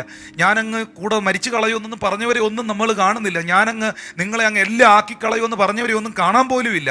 പക്ഷേ ഹല്ലേലൂയ, നമ്മൾ പ്രതീക്ഷിക്കാത്ത ചില പ്രിയപ്പെട്ടവരുടെ ഫോൺ കോളുകൾ, നമ്മൾ പ്രതീക്ഷിക്കാത്ത ചില പ്രിയപ്പെട്ടവരുടെ സഹായങ്ങൾ, നമ്മൾ പ്രതീക്ഷിക്കാത്ത പലരും ഹല്ലേലൂയ പ്രയാസപ്പെട്ടിരിക്കുമ്പം, മനസ്സ് ഭാരപ്പെട്ടിരിക്കുമ്പം അവരൊക്കെ നമുക്ക് വേണ്ടി പ്രാർത്ഥിക്കും, അല്ലെങ്കിൽ നമ്മളെ ഒന്ന് വിളിക്കും, ഈ ഒരു വിഷയത്തിൽ നമ്മളെ ഒന്ന് ബലപ്പെടുത്തും, നമ്മളെ ഒന്ന് ശക്തീകരിക്കും, അല്ലെങ്കിൽ അവർ നമുക്കൊരു തണുപ്പായിരിക്കും എന്നൊക്കെ നമ്മൾ ചിന്തിച്ച പലരും നമ്മളെ മൈൻഡ് പോലും ചെയ്യാതെ നമ്മളെ മറന്നു കളഞ്ഞ സാഹചര്യത്തിൽ നമ്മളെ മറന്നു കളയാത്തൊരു കർത്താവ് നമുക്കുള്ളത് കൊണ്ട്, നമ്മളെ ഉപേക്ഷിക്കാത്തൊരു യേശു നമുക്കുള്ളത് കൊണ്ട്, ആ സാഹചര്യത്തിന് നടുവിലും അബ്രഹാമിൻ്റെ വീട്ടിൽ ദൈവത്തിൻ്റെ ദൂതന്മാർ വന്നതുപോലെ നിങ്ങളുടെ വീട്ടിൽ ദൈവം ചിലരെ അയച്ചു. ചില ഫോൺ കോളുകളിലൂടെ ചിലരെ ദൈവം അയച്ചു, ചില മെസ്സേജുകളിലൂടെ ദൈവം അയച്ചു, ചില വീഡിയോ വചന ശുശ്രൂഷകളിലൂടെ കർത്താവ് നിങ്ങളുടെ ജീവിതത്തിൽ ചിലരെ സെൻഡ് ചെയ്തു. അതൊക്കെ നിങ്ങളുടെ ജീവിതത്തിൽ തളർന്നു കിടന്ന അവസ്ഥയിൽ നിന്ന്, മനസ്സുകൊണ്ടും ശരീരം കൊണ്ടും തളർന്നു പോയ സാഹചര്യത്തിൽ നിന്ന് നിങ്ങളെ എഴുന്നേൽപ്പിക്കുന്നതിന് കാരണമായി തീർന്നു. അനുഭവിച്ചിട്ടുള്ളവരെന്നെ കേൾക്കുന്നുണ്ടെന്ന എൻ്റെ വിശ്വാസം. പ്രിയപ്പെട്ടവരെ, ഒരു ശേഷിപ്പിനെ ദൈവം വെക്കും. എല്ലാ ബന്ധങ്ങളും തകർന്നു പോയാലും, എല്ലാ കൂട്ടുകാരും വിട്ടുപോയാലും, ചിലപ്പോൾ 4 പേരെ ദൈവം ഒരു റിമൈനിങ് ആയിട്ട്, ഒരു ശേഷിപ്പായിട്ട്, റെമനൻ്റ് ആയിട്ട് കർത്താവ് വയ്ക്കുവാനിടയാകും. അതാണ് ആ ഒരു ശേഷിപ്പിലെ നിന്നാണ് ഈ ഒരു തളർന്ന മനുഷ്യൻ എഴുന്നേറ്റ് നടക്കുന്നതിന്, സൗഖ്യമാകുന്നതിന് കാരണമായി തീർന്നത്. ബന്ധങ്ങളിലെ ശേഷിപ്പ്, ആ വിഷയത്തിൽ ഒത്തിരി കാര്യങ്ങൾ എൻ്റെ മുമ്പിൽ കർത്താവ് സംസാരിച്ച തിരുവെഴുത്തിൽ നിന്ന് എന്നോട് ഇടപെട്ട ഭാഗങ്ങളുണ്ട്. നമുക്ക് വേഗം അവസാനിപ്പിക്കണമല്ലോ. കഴിഞ്ഞ ആഴ്ച നമ്മൾ അല്പം വൈകി, കുറച്ച് നീണ്ടുപോയി എന്ന് എനിക്കറിയാം. കാരണം നിങ്ങളുടെ ഫോണിലും നിങ്ങളുടെ ലാപ്ടോപ്പിലും ഒക്കെയാണ് നിങ്ങളിത് വാച്ച് ചെയ്തുകൊണ്ടിരിക്കുന്നത്. ബന്ധങ്ങളിലെ ശേഷിപ്പിനകത്ത് വെളിപ്പെടുന്ന വിടുതലുകളെക്കുറിച്ചാണ് ഞാൻ പറഞ്ഞുകൊണ്ടിരിക്കുന്നത്. വളരെ ശ്രദ്ധേയമായൊരു കാര്യം 2 രാജാക്കന്മാരുടെ പുസ്തകത്തിലുണ്ട്. 2 രാജാക്കന്മാരുടെ പുസ്തകത്തിലെ 5-ാം അധ്യായം അതിൻ്റെ 1, 2, 3 വാക്യങ്ങൾ വായിക്കുമ്പോൾ, ആ ഭാഗം ദയവായിട്ട് കർത്താവിന്റെ ദാസനെന്ന് വായിക്കാം. അരാം രാജാവിന്റെ സേനാപതിയായ നയമാൻ മുഖാന്തരം യഹോവ അരാമിന് ജയം നൽകിയതുകൊണ്ട് അവന്റെ യജമാനൻ അവനെ മഹാനും മാനിനുമായി എണ്ണി. അവൻ പരാക്രമശാലി എങ്കിലും കുഷ്ഠരോഗി ആയിരുന്നു. അരാമ്യർ കവർച്ചപ്പടയായി വന്നിരുന്നപ്പോൾ ഇസ്രായേൽ ദേശത്തുനിന്ന് ഒരു ചെറിയ പെൺകുട്ടിയെ പിടിച്ചുകൊണ്ടു പോയിരുന്നു. അവൾ നയമാന്റെ ഭാര്യയ്ക്ക് ശുശ്രൂഷ ചെയ്തു വന്നു. അവൾ തൻ്റെ യജമാനത്തിയോട്, യജമാനൻ ശമരിയയിലെ പ്രവാചകന്റെ അടുക്കൽ ഒന്ന് ചെന്നെങ്കിൽ അവൻ അവൻ്റെ കുഷ്ഠരോഗം മാറ്റിക്കൊടുക്കുമായിരുന്നു എന്ന് പറഞ്ഞു. അവൻ ചെന്നു തൻ്റെ യജമാനോട് ഇസ്രായേൽ ദേശക്കാരത്തിയായ പെൺകുട്ടി ഇന്നിന്ന പ്രകാരം സംസാരിച്ചു എന്ന് ബോധിപ്പിച്ചു. നീ പോയി വരിക, ഞാൻ ഇസ്രായേൽ രാജാവിന് ഒരു എഴുത്തു തരാം എന്ന് അരാം രാജാവ് പറഞ്ഞു. മതി. Thank you. അരാം രാജാവിന്റെ സേനാപതിയായ നയമാൻ മുഖാന്തരം യഹോവ അരാമിന് വലിയ ജയം നൽകി. അപ്പം അരാം രാജാവിൻ്റെ ആർമിയിലെ ക്യാപ്റ്റൻ ആയിരുന്നു, ക്യാപ്റ്റൻ ഓഫ് ദി ഓസ്റ്റ് ആയിരുന്നു, അല്ലെങ്കിൽ ആ സിറിയയിലെ ഒരു ശക്തനായ മനുഷ്യൻ, ഗ്രേറ്റ് മാൻ ആയിരുന്നു. Praise God. ഈ നയമാൻ എന്ന് പറയുന്ന മനുഷ്യൻ, ഈ നയമാനെ കുറിച്ച് ബൈബിളിൽ എഴുതിയിരിക്കുന്നത് പുള്ളി പരാക്രമശാലിയായിരുന്നു, വലിയ ഗ്രേറ്റ് പേഴ്സൺ ആയിരുന്നു. പക്ഷേ എന്താണ് പുള്ളിയുടെ പ്രശ്നം? പുള്ളി കുഷ്ഠരോഗിയായിരുന്നു. പുള്ളിയുടെ ജീവിതത്തിൽ എല്ലാ മേഖലകളിലും ഈ നയമാൻ പോകുന്നിടത്തെല്ലാം ആ നയമാന് ദൈവം വിജയം കൊടുക്കുമായിരുന്നെങ്കിലും ആ അരാമ്യ രാജ്യത്തിന് അല്ലെങ്കിൽ ആ സിറിയയ്ക്ക് വലിയൊരു ബ്ലെസ്സിങ് ആയിട്ട് ഈ നയമാനെ ദൈവം നിർത്തിയിരുന്നുവെങ്കിലും തൻ്റെ ശരീരത്തിൽ തനിക്ക് മാറ്റുവാൻ കഴിയാത്ത, ആർക്കും സൗഖ്യം കൊടുക്കാൻ കഴിയാത്ത, ഒരു വൈദ്യശാസ്ത്രത്തിനും ഹെൽപ്പ് ചെയ്യാൻ കഴിയാത്ത കുഷ്ഠരോഗം തൻ്റെ ശരീരത്തിൽ ബാധിച്ചിരുന്നു. എന്നാൽ അവിടെ നമുക്ക് കാണാൻ കഴിയുന്ന ഒരു സത്യമായ കാര്യം, ഇസ്രായേൽ ദേശത്ത് ശമരിയയിൽ ഒരു അഭിഷിക്തനുണ്ട്. ആ അഭിഷിക്തൻ പ്രാർത്ഥിച്ചാൽ ഒരു വിടുതൽ ഉണ്ടാകും. ആ അഭിഷിക്തൻ പ്രാർത്ഥിച്ചാൽ അല്ലെങ്കിൽ എലീശ പ്രാർത്ഥിച്ചാൽ ഒരു സൗഖ്യം ഉണ്ടാകും എന്ന് ബോധ്യമുള്ള ഒരു വേലക്കാരി പെങ്കൊച്ച്, ഒരു കൊച്ചു പെൺകൊച്ച് ആ നയമാന്റെ വീട്ടിൽ ഉണ്ടായിരുന്നു. നിങ്ങൾ ആ ഭാഗം, കർത്താവിന്റെ ദാസൻ ആ ഭാഗം ഒന്ന് വായിക്കാമോ? ദയവായിട്ടൊന്ന് വായിച്ചേ. അരാമ്യർ കവർച്ചപ്പടയെ വന്നിരുന്നപ്പോൾ ഇസ്രായേൽ ദേശത്തു നിന്ന് ഒരു ചെറിയ പെൺകുട്ടിയെ പിടിച്ചുകൊണ്ടു പോയിരുന്നു. അവൾ നയമാന്റെ ഭാര്യയ്ക്ക് ശുശ്രൂഷ ചെയ്തു വന്നു. അവിടെ ആ നയമാന്റെ ഭാര്യയുടെ ശുശ്രൂഷ ചെയ്യുന്ന സെർവൻറ്റിനെ, ആ വേലക്കാരി പെൺകൊച്ചിനെ കുറിച്ച് എഴുതിയിരിക്കുന്ന ലിറ്റിൽ ഗേൾ എന്ന ഒരു കൊച്ചു പെൺകുട്ടി നയമാന്റെ ഭാര്യയ്ക്ക് ശുശ്രൂഷ ചെയ്തിരുന്നു. ആ വീട്ടിൽ നമ്മുടെ ഭാഷയിൽ പറഞ്ഞ വീട്ടുജോലിക്ക് നിന്നിരുന്ന കൊച്ചു പെൺകുട്ടി, ആ വീട്ടുവേലയ്ക്ക് നിന്നിരുന്ന കൊച്ചു പെൺകൊച്ച് ഇസ്രായേലുകാരിയായിരുന്നു. ഇസ്രായേലിൽ നിന്ന് അവർ കൊണ്ടുവന്നതാണ്. എന്നാൽ ആ പെൺകൊച്ചിന് ആരെ അറിയാമായിരുന്നു? ആ പെൺകൊച്ചിന് എലീശായെ അറിയാമായിരുന്നു. ആ പെൺകൊച്ച് ശരിക്കും എലീശായെ അറിയണമെന്നുണ്ടെങ്കിൽ ദൈവമായിട്ട് ബന്ധം ഉണ്ടാകണം. അല്ലെങ്കിൽ ശരിക്കും പറഞ്ഞാൽ ഒരാളെക്കുറിച്ച് ഇപ്പോൾ എലീശ പ്രാർത്ഥിച്ചാൽ സൗഖ്യമാകുമെന്നും എലീശ പ്രാർത്ഥിച്ചാൽ വിടുതലാകുമെന്നും എലീശയുടെ മേളിൽ വലിയൊരു അഭിഷേകം ഉണ്ടെന്നും ഒക്കെ തിരിച്ചറിയാൻ പറ്റണമെങ്കിൽ ഉറപ്പായിട്ടും എലീശ ആര് എന്ന് വ്യക്തിപരമായി അറിഞ്ഞ അല്ലെങ്കിൽ കണ്ടിട്ടുള്ള, എലീശയുടെ ശുശ്രൂഷയിൽ മിനിസ്ട്രിയിൽ ഫോക്കസ് ചെയ്തിരിക്കുന്ന അല്ലെങ്കിൽ ശ്രദ്ധിച്ചിരിക്കുന്നതായ ഒരു പെൺകൊച്ചാണ് ആ വീട്ടിൽ വേലയ്ക്ക് നിൽക്കുന്നത്. ആ പെൺകൊച്ച്, ആ കൊച്ചു പെൺകുട്ടി നയമാൻ്റെ ഭാര്യയോട് പറഞ്ഞു, നമ്മുടെ ഭാഷ പറഞ്ഞ ആൻറ്റി അല്ലേ അമ്മാമേ, എനിക്കൊരാളെ അറിയാം, ഇസ്രായേലിൽ എലീശ എന്ന ഒരു അഭിഷിക്തനുണ്ട്, ഒരു പ്രവാചകനുണ്ട്. ആ പ്രവാചകൻ പ്രാർത്ഥിച്ചാൽ നമ്മുടെ യജമാനൻ സൗഖ്യം പ്രാപിക്കും, നമ്മുടെ യജമാനന് ഡെലിവറൻസ് ഉണ്ടാകും, വലിയ ദൈവപ്രവൃത്തി നമ്മുടെ യജമാൻ്റെ മേൽ നടക്കും, അദ്ദേഹം നല്ലൊരു അഭിഷിക്തനാണ്. അപ്പോൾ ഒന്ന് ഓർത്തു നോക്കണം, നയമാൻ വലിയ മനുഷ്യനാണ്, സിറിയ എന്ന രാജ്യത്തിൽ വലിയ ശക്തമായ കാര്യങ്ങൾ കാഴ്ചവെച്ചുകൊണ്ടിരിക്കുന്ന വ്യക്തിയാണ്, ആ സൈന്യാധിപതിയാണ്. ഹല്ലേലൂയ. അരാം എന്ന രാജ്യത്തിന് ഈ നയമാൻ്റെ കാഴ്ചപ്പാടുകളും പവറും നിമിത്തം വലിയ ജയങ്ങൾ ഉണ്ടായിട്ടുണ്ട്, വലിയ ശക്തനാണ്. പക്ഷെ ആ വ്യക്തിയുടെ ജീവിതത്തിൽ പണമുണ്ട്, പ്രതാപമുണ്ട്, സ്ഥാനമാനങ്ങളുണ്ട്, കഴിവുകളുണ്ട്, എല്ലാം ഉണ്ടെങ്കിലും ആ വീട്ടിൽ വേലയ്ക്ക് നിന്ന, ആ വീട്ടിൽ ജോലിക്ക് നിന്ന നയമാൻ്റെ ഭാര്യയ്ക്ക് ശുശ്രൂഷ ചെയ്ത ആ കൊച്ചു പെങ്കൊച്ച് കാരണമാണ് ഈ വ്യക്തി, ആ ഒരൊറ്റ ബന്ധ നിമിത്തമാണ് ഈ നയമാൻ എന്ന വലിയ പുള്ളി ഈ കൊച്ചു പെൺകൊച്ചു നിമിത്തം ദൈവത്തെ കണ്ടെത്തുന്നു, സൗഖ്യമുണ്ടാകുന്നു. നിങ്ങൾ ഈ കാര്യത്തെ ചെറുതായി കാണരുത്. എപ്പോഴും ബന്ധങ്ങൾക്കകത്തൊരു ശേഷിപ്പുണ്ടാകും. നയമാൻ ഒരുപാട് പേരോട് ബന്ധമുണ്ട് അല്ലേ? അദ്ദേഹം ഒരു സൈന്യാധിപനാണ്, രാജ്യത്തിലെ പ്രഥമ മനുഷ്യനാണ്, ഒരു ക്യാപ്റ്റനാണ്, വലിയ മനുഷ്യനാണ്. അപ്പോൾ രാജ്യത്തിലെ എല്ലാ ആൾക്കാരുമായിട്ട് ഇദ്ദേഹം കണക്റ്റഡാണ്. ഒത്തിരി ബന്ധങ്ങൾ ഇദ്ദേഹത്തിനുണ്ടെങ്കിലും തൻ്റെ സൗഖ്യത്തിനു വേണ്ടി, തൻ്റെ ജീവിതത്തിൻ്റെ വിടുതലിന് വേണ്ടി ഒരു ചെറിയ ശേഷിപ്പ്, ഒരു കൊച്ചു പെൺകൊച്ചിനെ, ആ വീട്ടിൽ ജോലിക്ക് കൊണ്ടുവന്ന ഒരു കൊച്ചു പെൺകൊച്ചിനെ ദൈവം അവിടെ ശേഷിപ്പിച്ചിരുന്നു. ദൈവം എത്ര വിശ്വസന! ദൈവത്തിൻ്റെ റൂട്ടുകൾ നമുക്ക് പറയാൻ പറ്റത്തില്ല. നമ്മൾ വിചാരിക്കുക ആ വലിയ പുള്ളിയിൽ നിന്നായിരിക്കും ഒരുപക്ഷെ നമുക്കൊരു നന്മ വരുന്നത്. അല്ലെ, അങ്ങനെയൊന്നുമല്ല. ആരും കർത്താവിനെ ട്യൂഷൻ എടുക്കാൻ പോവല്ലേ, ആരും ദൈവത്തിന് വഴി പറഞ്ഞു കൊടുക്കാൻ പോവല്ലേ. നമ്മുടെ ചിന്തകളല്ല ദൈവത്തിൻ്റെ ചിന്തകൾ, നമ്മുടെ വിചാരം വിചാരങ്ങളല്ല ദൈവത്തിൻ്റെ വിചാരങ്ങൾ, നമ്മുടെ വഴികളല്ല പ്രിയപ്പെട്ടവരെ ദൈവത്തിൻ്റെ വഴികൾ. ദൈവം ഏത് റൂട്ടിലൂടെ കയറി വരുന്നതെന്ന് നമുക്കൊരിക്കലും പ്രഡിക്റ്റ് ചെയ്യാൻ പറ്റത്തില്ല. ആ വീട്ടിൽ ജോലിക്ക് ചെയ്യുന്ന വേലക്കാരിയായ പെങ്കൊച്ച് എലീഷ എന്ന ശക്തനായ അഭിഷിക്തനെ ഇൻട്രൊഡ്യൂസ് ചെയ്യുകയാണ്. അതുകൊണ്ട് എന്ത് സംഭവിച്ചു? കർത്താവിൻ്റെ ദാസൻ പാസ്റ്റർ ജിജി 2 രാജാക്കന്മാരുടെ പുസ്തകം 5-ാം അധ്യായത്തിൻ്റെ 14-15 വാക്യങ്ങളിൽ നയമാനിൽ സംഭവിച്ച ഡെലിവറൻസിനെ കുറിച്ച് എഴുതിയിട്ടുണ്ടെന്ന് വായിക്കാമോ? അപ്പോൾ അവൻ ചെന്ന് ദൈവപുരുഷന്റെ വചനപ്രകാരം യോർദാനിൽ 7 പ്രാവശ്യം മുങ്ങി. അവന്റെ ദേഹം ചെറിയ ബാലന്റെ ദേഹം പോലെ ആയി. അവൻ ശുദ്ധനായി തീർന്നു. പിന്നെ അവൻ തൻ്റെ സകല പരിവാരവുമായി ദൈവപുരുഷന്റെ അടുക്കൽ മടങ്ങി വന്ന് അവന്റെ മുമ്പാകെ നിന്നു. ഇസ്രായേലിൽ അല്ലാതെ ഭൂമിയിലെങ്ങും ഒരു ദൈവമില്ല എന്ന് ഞാൻ ഇപ്പോൾ അറിയുന്നു. ആകയാൽ അടിയന്റെ കയ്യിൽ നിന്ന് ഒരു പ്രതിഗ്രഹം കൈക്കൊള്ളണമേ എന്ന് പറഞ്ഞു. ആ 15-ാം വാക്യത്തിൽ നിൽക്കണമേ പ്രിയപ്പെട്ടവരെ. 14-15 വാക്യങ്ങളിൽ ഞാൻ അതിനകത്തുനിന്ന് 1-2 കാര്യങ്ങൾ ഇന്ന് ഈ ഓൺലൈൻ സർവീസ് കാണുന്ന എൻ്റെ വാത്സല്യ സഹോദരങ്ങളോട് പറയാം. ഒരു സൈന്യത്തിൻ്റെ സൈന്യാധിപന് ഒത്തിരി ബന്ധങ്ങളുണ്ടെങ്കിലും ദൈവമായിട്ട് ബന്ധമുള്ള ഒരു കൊച്ചു പെങ്കൊച്ചിനെ, ഒരു ശേഷിപ്പിനെ ആ വീട്ടിൽ ദൈവം സെറ്റ് ചെയ്ത് വെച്ചിരുന്നു. തൻ്റെ ജീവിതത്തിലെ സൗഖ്യത്തിനും വിടുതലിനും വഴിത്തിരിവിനും ആ കൊച്ചു പെൺകുട്ടി കാരണമായി. ഇനി ആ കൊച്ചു പെൺകുട്ടിയെ മാത്രം നമ്മൾ പുകഴ്ത്തിയിട്ടൊന്നും കാര്യമില്ല, നല്ല കാര്യം തന്നെ. പക്ഷെ നയമാൻ്റെ മനസ്സും കൂടെ നമ്മളൊന്ന് മനസ്സിലാക്കണം. നയമാൻ്റെ ഭാര്യയുടെ മനസ്സ്. ഒരു വീട്ടിൽ ജോലി ചെയ്യുന്ന ഒരു ജോലിക്കാരിയായിട്ടുള്ള ഒരു കൊച്ചു പെൺകുട്ടി പിടിച്ചുകൊണ്ട് വന്നതാണ്, ഇസ്രായേലിൽ നിന്ന് അടിമയാക്കി കൊണ്ടുവന്നതാണ്. ആ കൊച്ചു പെൺകുട്ടി ദൈവത്തെക്കുറിച്ച് പറഞ്ഞപ്പം, ഒരു ദൈവദാസനെ കുറിച്ച് പറഞ്ഞപ്പം നമ്മുടെയൊക്കെ ആൾക്കാരാണെങ്കിൽ എത്രത്തോളം അത് എടുക്കും? നിങ്ങൾ വലിയൊരു പദവിയിലിരിക്കുന്ന ആളാണ്, ഒരു രാജ്യത്തിലെ പ്രഥമ വ്യക്തിയായിട്ടിരിക്കുന്ന വലിയൊരു പൊസിഷനിലിരിക്കുന്ന ഒരു വ്യക്തിയാണ്, ഇഷ്ടം പോലെ കാശുണ്ട്, വലിയ സൈന്യാധിപനാണ്, വലിയ മനുഷ്യനാണ്. ഇതൊന്നും ഇല്ലാഞ്ഞ് ഒരു നിവൃത്തിയില്ലാഞ്ഞിട്ട് വൈകിട്ട് എന്നാ കഴിക്കുമോ എന്നുള്ള ചിന്തയിലിരിക്കുന്നവൻ പോലും ദൈവത്തെ അംഗീകരിക്കുന്നില്ല. സ്തോത്രം. നാളെ അഷ്ടിക്ക് വകയില്ലാത്തവനും എഴുന്നേറ്റ് കിടക്കാൻ നേരെ നിൽക്കാൻ മേല, എന്നാലും അവൻ അംഗീകരിക്കുന്നില്ല. Praise the Lord. അങ്ങനെ ഒരു കാലഘട്ടത്തിൽ ജീവിക്കുന്ന സാഹചര്യത്തിൽ ഒരു രാജ്യത്തിലെ സൈന്യാധിപൻ, അദ്ദേഹത്തിൻ്റെ ഭാര്യ, വീട്ടിൽ ജോലിക്ക് നിൽക്കുന്ന ഒരു പെങ്കൊച്ച്, ഒരു കൊച്ചു പെങ്കൊച്ച് അടിമയായി പിടിച്ചുകൊണ്ട് വന്നൊരു കൊച്ചു പെൺകൊച്ച് പറഞ്ഞു, ജീവിക്കുന്നൊരു ദൈവമുണ്ട്, ആ ദൈവത്തിന് വേണ്ടി നിലകൊള്ളുന്ന ഒരു അഭിഷിക്തൻ ഇസ്രായേലിലുണ്ട്.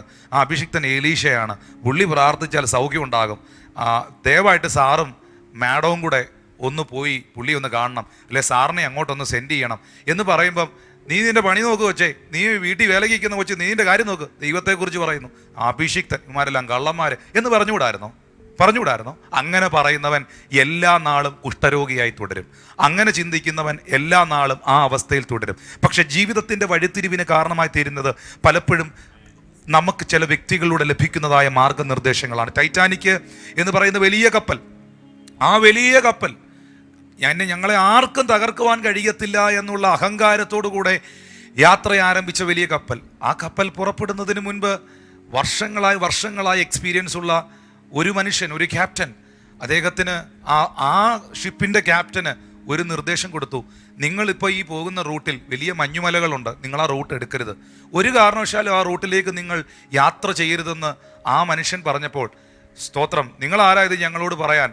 ഞങ്ങളുടെ ഷിപ്പിനെ തകർക്കാൻ ദൈവത്തിന് പോലും കഴിയില്ല. അത്ര ശക്തിയേറിയ മെറ്റൽ കൊണ്ടാണ് ഞങ്ങളുടെ ഷിപ്പ് നിർമ്മിച്ചിരിക്കുന്നത്. അത്ര അഡ്വാൻസ്ഡ് ടെക്നോളജിയാണ് ഈ ഷിപ്പിൽ ഉപയോഗിച്ചിരിക്കുന്നത്. ഇത്രയും വലിയ ഷിപ്പ് ലോകത്തിലില്ല. ഇതിനെ ഒരു മഞ്ഞുമലയ്ക്കും തകർക്കാൻ പറ്റത്തില്ല, ദൈവത്തിന് പോലും ഇതിനെ തകർക്കാൻ പറ്റില്ലെന്നുള്ള അഹങ്കാരത്തോടുകൂടെ ആ ലഭിക്കപ്പെട്ട നിർദ്ദേശങ്ങളെ, ആ ലഭിക്കപ്പെട്ട ആ ചെറിയ സന്ദേശം, നിങ്ങൾ പോകുന്ന റൂട്ടിൽ, നിങ്ങളിപ്പോൾ നാവിഗേറ്റ് ചെയ്യുന്ന റൂട്ടിലേക്ക് നിങ്ങൾ പോകരുത്, അവിടെ അപകടമുണ്ടെന്ന് പറഞ്ഞ വാക്കിനെ അവഗണിച്ചത് കൊണ്ടാണ് ടൈറ്റാനിക് എന്ന കപ്പൽ തകർന്നു പോകുന്നതിന് കാരണമായി തീരുന്നത്. ഒരു സത്യമായ കാര്യം ഞാൻ നിങ്ങളോട് പറയാം. ഒരു പക്ഷേ നിങ്ങളുടെ വീട്ടിൽ വേലയ്ക്ക് നിൽക്കുന്ന, ജോലിക്ക് നിൽക്കുന്ന ഒരു പാവപ്പെട്ട സഹോദരി ആയിരിക്കാം, നിങ്ങളുടെ വീട്ടിൽ ഒരു ട്രാക്റ്റുമായിട്ട് വന്നൊരു ഉപദേശിയായിരിക്കാം, അല്ലെ വഴിയിലൂടെ നിങ്ങൾക്ക് കാണുമ്പോൾ പുറമേ നോക്കുമ്പോൾ വലിയ രസമൊന്നും ഇല്ലാത്ത ഒരാളായിരിക്കാം നിങ്ങളുടെ കണ്ണുകളിൽ, നിങ്ങളുടെ കാഴ്ചപ്പാടുകളിൽ. പക്ഷേ ദൈവത്തിന് ആ വ്യക്തി വിലപ്പെട്ടതായിരിക്കും, ദൈവത്തിന് ആ വ്യക്തി ഏറ്റവും ഇമ്പോർട്ടൻ്റ് ആയിരിക്കും. പലപ്പോഴും നമ്മുടെ ജീവിതത്തിൽ നമ്മളോട് ആരെങ്കിലും എന്തെങ്കിലും ഒരു നിർദ്ദേശം തന്നാൽ, എന്തെങ്കിലും ഒരു വചനം തന്നാൽ, ഏതെങ്കിലും ഒരു ദൂത് പറഞ്ഞാൽ, നാട്ടുകാർ പറയുന്നതും കേട്ട്, ലോകം പറയുന്നതും കേട്ട്, ദൈവകൃപയിൽ നിന്ന് വിട്ടുപോകുകയും പറയുന്നതും കേട്ട്, അസൂയക്കാരൻ പറയുന്നത് കേട്ട്, അഭിഷേകം നഷ്ടപ്പെട്ട ശൗലിമാര് പറയുന്ന കേട്ട് നമ്മളതിനെ നമ്മുടെ ലാംഗ്വേജിൽ കൊണ്ടുവന്ന് നമ്മുടെ ചിന്തയിൽ കൊണ്ടുവന്ന് അതിനെ വ്യാഖ്യാനിക്കുന്നവരാണ്. ഒരിക്കലും അങ്ങനെ ചെയ്യാതെ ആ വീട്ടിൽ ജോലിക്ക് നിൽക്കുന്ന പെങ്കൊച്ചു പറഞ്ഞു, ഇസ്രായേലിൽ ദൈവത്തിൻ്റെ ഒരു അഭിഷിക്തനുണ്ട്, ഒരു എലീശയുണ്ട്, അവിടെ സാറ് ചെന്ന് പ്രാർത്ഥിച്ചാൽ സാറിന് സൗഖ്യമുണ്ടാകുമെന്ന് പറഞ്ഞ വാക്കിനെ പദവി കൊണ്ടും തൻ്റെ ഇടം കൊണ്ടും ബുദ്ധി കൊണ്ടും ഞാൻ ഏതാണ്ട് സംഭവമാണ് എന്ന ചിന്ത കൊണ്ടും അവഗണിക്കാതിരുന്ന നയമാൻ്റെ ഭാര്യയാണ് ബുദ്ധിമതിയായ ഭാര്യ. നയമാൻ്റെ ഭാര്യയാണ് ഏറ്റവും കഴിവുള്ള ഭാര്യ. അതുകൊണ്ട് ഒരു കൊച്ചിനെ പോലെ ശരീരമുള്ള, ഹല്ലേലൂയ, നല്ലൊരു ചെറുപ്പക്കാരനെ പോലെ രൂപാന്തരപ്പെട്ട നല്ലൊരു ഭർത്താവിനെ പിന്നത്തേതിൽ നയമാൻ്റെ ഭാര്യയ്ക്ക് ലഭിക്കുവാനിടയായി. സഹോദരിമാരെ, നിങ്ങളുടെ ചിന്ത അങ്ങനെയാകട്ടെ. പരിഹാസികളായി തീരാതെ, പുച്ഛിക്കുന്നവരാകാതെ, ദൈവത്തെയും തൻ്റെ ദാസന്മാരെയും ദൈവത്തിൻ്റെ വചനത്തെയും വില കുറച്ച് കണ്ട് നിങ്ങളുടെ ജീവിതം ഒട്ടും വിലയില്ലാതായി തീരാതെ നിങ്ങൾ വിലയുള്ളവരായി അനുഗ്രഹിക്കപ്പെട്ടവരായി തീരുവാൻ ദൈവം തരുന്ന സന്ദേശങ്ങളെ അവഗണിക്കാത്തവരായി തീരട്ടെ എന്ന് ഈ ഞായറാഴ്ച കർത്താവ് നിങ്ങളോട് ഈ ഭാഗത്ത് നിന്ന് അറിയിക്കുകയാണ്. ഹല്ലേലൂയ. നയമാൻ എന്തു ചെയ്തു? ഈ വാക്ക് കേട്ട് അവിടെ ചെന്നു. 14-ാമത്തെ വാക്യത്തിൽ എഴുതിയിരിക്കുന്നത് വളരെ ശ്രദ്ധിക്കേണ്ടതായ ഒരു കാര്യമാണ്. ആ ദൈവപുരുഷന്റെ വചനപ്രകാരം നയമാൻ വലിയ പുള്ളിയാ, നയമാൻ വലിയ ക്യാപ്റ്റനാ. പക്ഷേ ഒരു ദൈവത്തിൻ്റെ അഭിഷിക്തന്റെ വാക്കിൻ്റെ മുമ്പിൽ വിധേയപ്പെടുന്ന, ശ്രേഷ്ഠ അധികാരത്തിന് മുമ്പിൽ വിധേയപ്പെടുന്ന ഒരു ഭരണാധികാരി അല്ലെങ്കിൽ ഒരു ക്യാപ്റ്റനെ, ഒരു ആർമി ലീഡറിനെ നമുക്ക് കാണാൻ കഴിയുന്നുണ്ട്. യോർദാനിൽ 7 പ്രാവശ്യം എലീശ പറഞ്ഞു 7 പ്രാവശ്യം മുങ്ങണമെന്ന് പറഞ്ഞു. Praise God. 7 പ്രാവശ്യം യോർദാന്റെ നദിയിൽ മുങ്ങി. 7 പറഞ്ഞത് 6 ആക്കിയില്ല, 5 ആക്കിയില്ല, 2 ആക്കിയില്ല. Praise God. 7 പ്രാവശ്യം മുങ്ങാൻ പറഞ്ഞു. 7 പ്രാവശ്യം മുങ്ങി. എഴുന്നേറ്റ് വരുമ്പോൾ അദ്ദേഹത്തിൻ്റെ ദേഹം ഒരു ചെറിയ ബാലൻ്റെ ദേഹം പോലെയായി. അവൻ ശുദ്ധനായി തീർന്നു. ഹല്ലേലൂയ. ആ വീട്ടിൽ അങ്ങനൊരു വേലക്കാരിയെ, അങ്ങനൊരു കൊച്ചു പെൺകൊച്ചിനെ ദൈവം ശേഷിപ്പിച്ചിരുന്നത് കൊണ്ട് 15-ാം വാക്യത്തിൽ എന്താ സംഭവിച്ചത് നിങ്ങൾ നോക്കി. ആ ശേഷിപ്പിനകത്തുനിന്ന് ആ മനുഷ്യൻ സകല പരിഭാരവുമായി വന്ന് ദൈവപുരുഷന്റെ അടുക്കൽ വന്നിട്ട് അവൻ്റെ മുമ്പാകെ നിന്നു. ഇസ്രായേലിൽ അല്ലാതെ ഭൂമിയിലെങ്ങും ദൈവമില്ല എന്നിപ്പോൾ ഞാൻ അറിയുന്നു. ഇസ്രായേലിൽ ജീവനുള്ളൊരു ദൈവമുണ്ട്, വേറെ ഒന്നും അല്ല. ഈ യഹോവയാണ്, ഈ എലോഹീമാണ്, ഈ അഡോനായി ആണ്, ഈ എൽഷദായി ആണ് യഥാർത്ഥ ദൈവമെന്ന് ഉറക്കെ പ്രഖ്യാപിച്ചു ആ മനുഷ്യൻ. ഹല്ലേലൂയ. ഒരു സൈന്യം മുഴുവൻ അത് വിശ്വസിച്ചു. ഒരു രാജ്യം മുഴുവൻ യഹോവയെ വിശ്വസിച്ചു. അരാം രാജ്യം മുഴുവൻ ഇത് കണ്ടിട്ട് യഹോവയെ മഹത്വപ്പെടുത്തി. ഞാൻ ചോദിക്കട്ടെ, ഇതിൻ്റെ പിറകിലെ കാരണക്കാരി ആരാണ്? വലിയ കഴിവുള്ള ഒരു വ്യക്തിയല്ല, ഒരു കൊച്ചു വേലയ്ക്ക് നിന്ന പെങ്കൊച്ചാണ്. Praise God. ഹല്ലേലൂയ.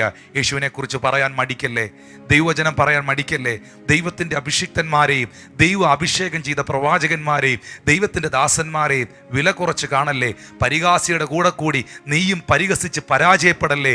കർത്താവിന് വേണ്ടി, തൻ്റെ രാജ്യത്തിന് വേണ്ടി, തൻ്റെ മഹത്വത്തിന് വേണ്ടി ഒരു പുതിയ സൃഷ്ടിയായി ഈ നയമാനെ പോലെ രൂപാന്തരപ്പെട്ട് ദൈവത്തെ മഹത്വപ്പെടുത്തുവാൻ നീ നിമിത്തം സ്വർഗത്തിൽ ദൈവം ഇടയാക്കട്ടെ എന്ന് ഞാൻ ദൈവത്തോട് പ്രാർത്ഥിക്കുന്നു. പ്രിയപ്പെട്ടവരെ, ബന്ധങ്ങളിലെ ശേഷിപ്പ് കണ്ടോ ദൈവദാസന്മാരെ?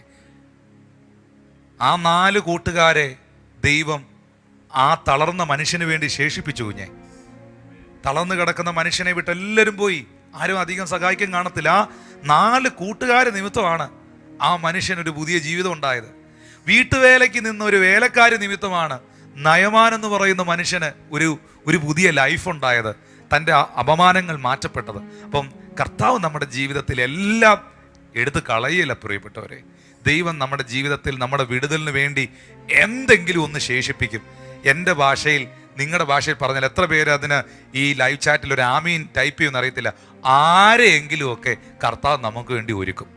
ഇന്ന് ഈ പ്രത്യേക സാഹചര്യത്തിൽ നിങ്ങൾക്ക് എത്ര പേർക്ക് പറയാൻ കഴിയും? അതിനൊരു ആമീൻ പറയുമ്പോൾ, എൻ്റെ പൊന്നു പാസ്റ്റർ, എൻ്റെ പൊന്നു ബ്രദറെ, എൻ്റെ സ്വർഗത്തിലെ കർത്താവ് എന്തെങ്കിലും ഒരു ശേഷിപ്പ് എനിക്ക് വേണ്ടി ഒരുക്കും. എൻ്റെ അന്നുള്ള കാര്യങ്ങൾക്ക് വേണ്ടിയിട്ട്, എൻ്റെ കുഞ്ഞുങ്ങൾക്ക് വേണ്ടിയിട്ട്, എൻ്റെ കുടുംബത്തിന് വേണ്ടിയിട്ട്, എൻ്റെ മുൻപോട്ടുള്ള യാത്രയ്ക്ക് വേണ്ടിയിട്ട് എന്തെങ്കിലും ഞാൻ പ്രതീക്ഷിക്കാത്ത ഒരു ശേഷിപ്പ് ഏതെങ്കിലും ബന്ധങ്ങളിൽ എൻ്റെ കർത്താവ് എനിക്ക് ഒരുക്കി തരും. അതെ, ബന്ധങ്ങളിലെ ശേഷിപ്പ്.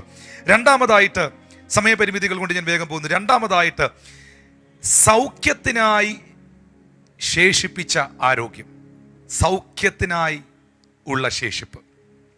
Health set apart as a remnant for a miraculous healing to happen.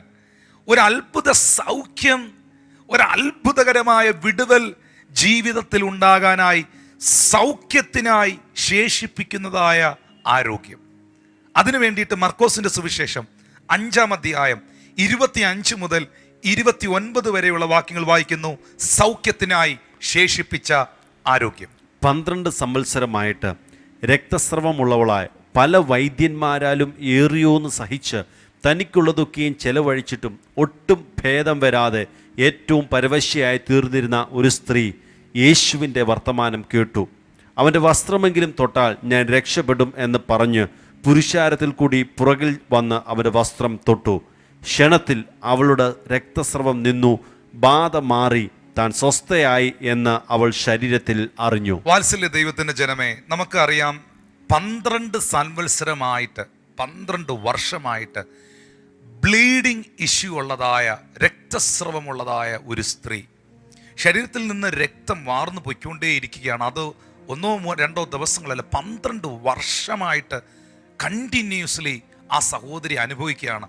അവിടെ എഴുതിയിരിക്കുന്നത് ഇങ്ങനെയാണ്: പല വൈദ്യന്മാരാലും ഏറിയൊന്ന് സഹിച്ച്, തനിക്ക് കാണാൻ കഴിയുന്ന എല്ലാ വൈദ്യന്മാരെയും ഈ സഹോദരി കണ്ടു. പോകാൻ കഴിയുന്ന എല്ലായിടത്തും അവൾ പോയി. തനിക്കുള്ളതൊക്കെയും ചിലവഴിച്ചു, എല്ലാം വിറ്റ് ചികിത്സിച്ചു. തൻ്റെ ജീവിതത്തിൽ ഉണ്ടായിരുന്ന എല്ലാ പണവും സമ്പാദ്യവും എല്ലാം ഈ ട്രീറ്റ്മെൻറ്റിന് വേണ്ടി നഷ്ടപ്പെട്ടു. എല്ലാം ട്രീറ്റ്മെൻറ്റ് ചെയ്തു പോയി. എന്നിട്ടും അവിടെ എഴുതിയിരിക്കുന്നത് ഇങ്ങനെയാണ്: ഒട്ടും ഭേദം വരാതെ ഏറ്റവും പരവശയായി തീർന്ന ഒരു സ്ത്രീ യേശുവിൻ്റെ വർത്തമാനം കേട്ടു. അപ്പോൾ അവളുടെ ജീവിതത്തിലെ പ്രശ്നം എന്താണെന്ന് നമ്മൾ മനസ്സിലാക്കണം. അവളുടെ ജീവിതത്തിലെ ഏറ്റവും വലിയ പ്രശ്നം എന്ന് വെച്ചാൽ ബ്ലീഡിംഗ് ആണ്. കണ്ടിന്യൂസ് ആയിട്ടുള്ള ബ്ലീഡിങ്. അത് 12 വർഷമായിട്ട് നിൽക്കുകയാണ്. മനസ്സിലാക്കുക, ശ്രദ്ധിക്കേണ്ട ഒരു കാര്യമുണ്ട്. നമ്മൾ ഈ ബ്ലഡ് കൊടുക്കാനൊക്കെ പോകുന്ന സമയത്ത്, നിങ്ങൾ കൊടുത്തിട്ടുണ്ടോയെന്ന് അറിയത്തില്ല, ബ്ലഡ് 2 കുപ്പി അല്ലെങ്കിൽ 1 കുപ്പി ബ്ലഡ് നമ്മൾ ഡൊണേറ്റ് ചെയ്ത് കഴിഞ്ഞിട്ട് എഴുന്നേൽക്കുമ്പോൾ നമുക്ക് അവരൊരു ജ്യൂസ് തരും. എന്നിട്ട് എഴുന്നേറ്റിരിക്കുമ്പം നമ്മളോട് നേഴ്സ് ചോദിക്കും, അല്ലെങ്കിൽ ആ സിസ്റ്റർ ചോദിക്കും, പാസ്റ്ററെ ബ്രദറെ തല വല്ലതും കറങ്ങുന്നുണ്ടോ, കുഴപ്പം വല്ലതും ഉണ്ടോ?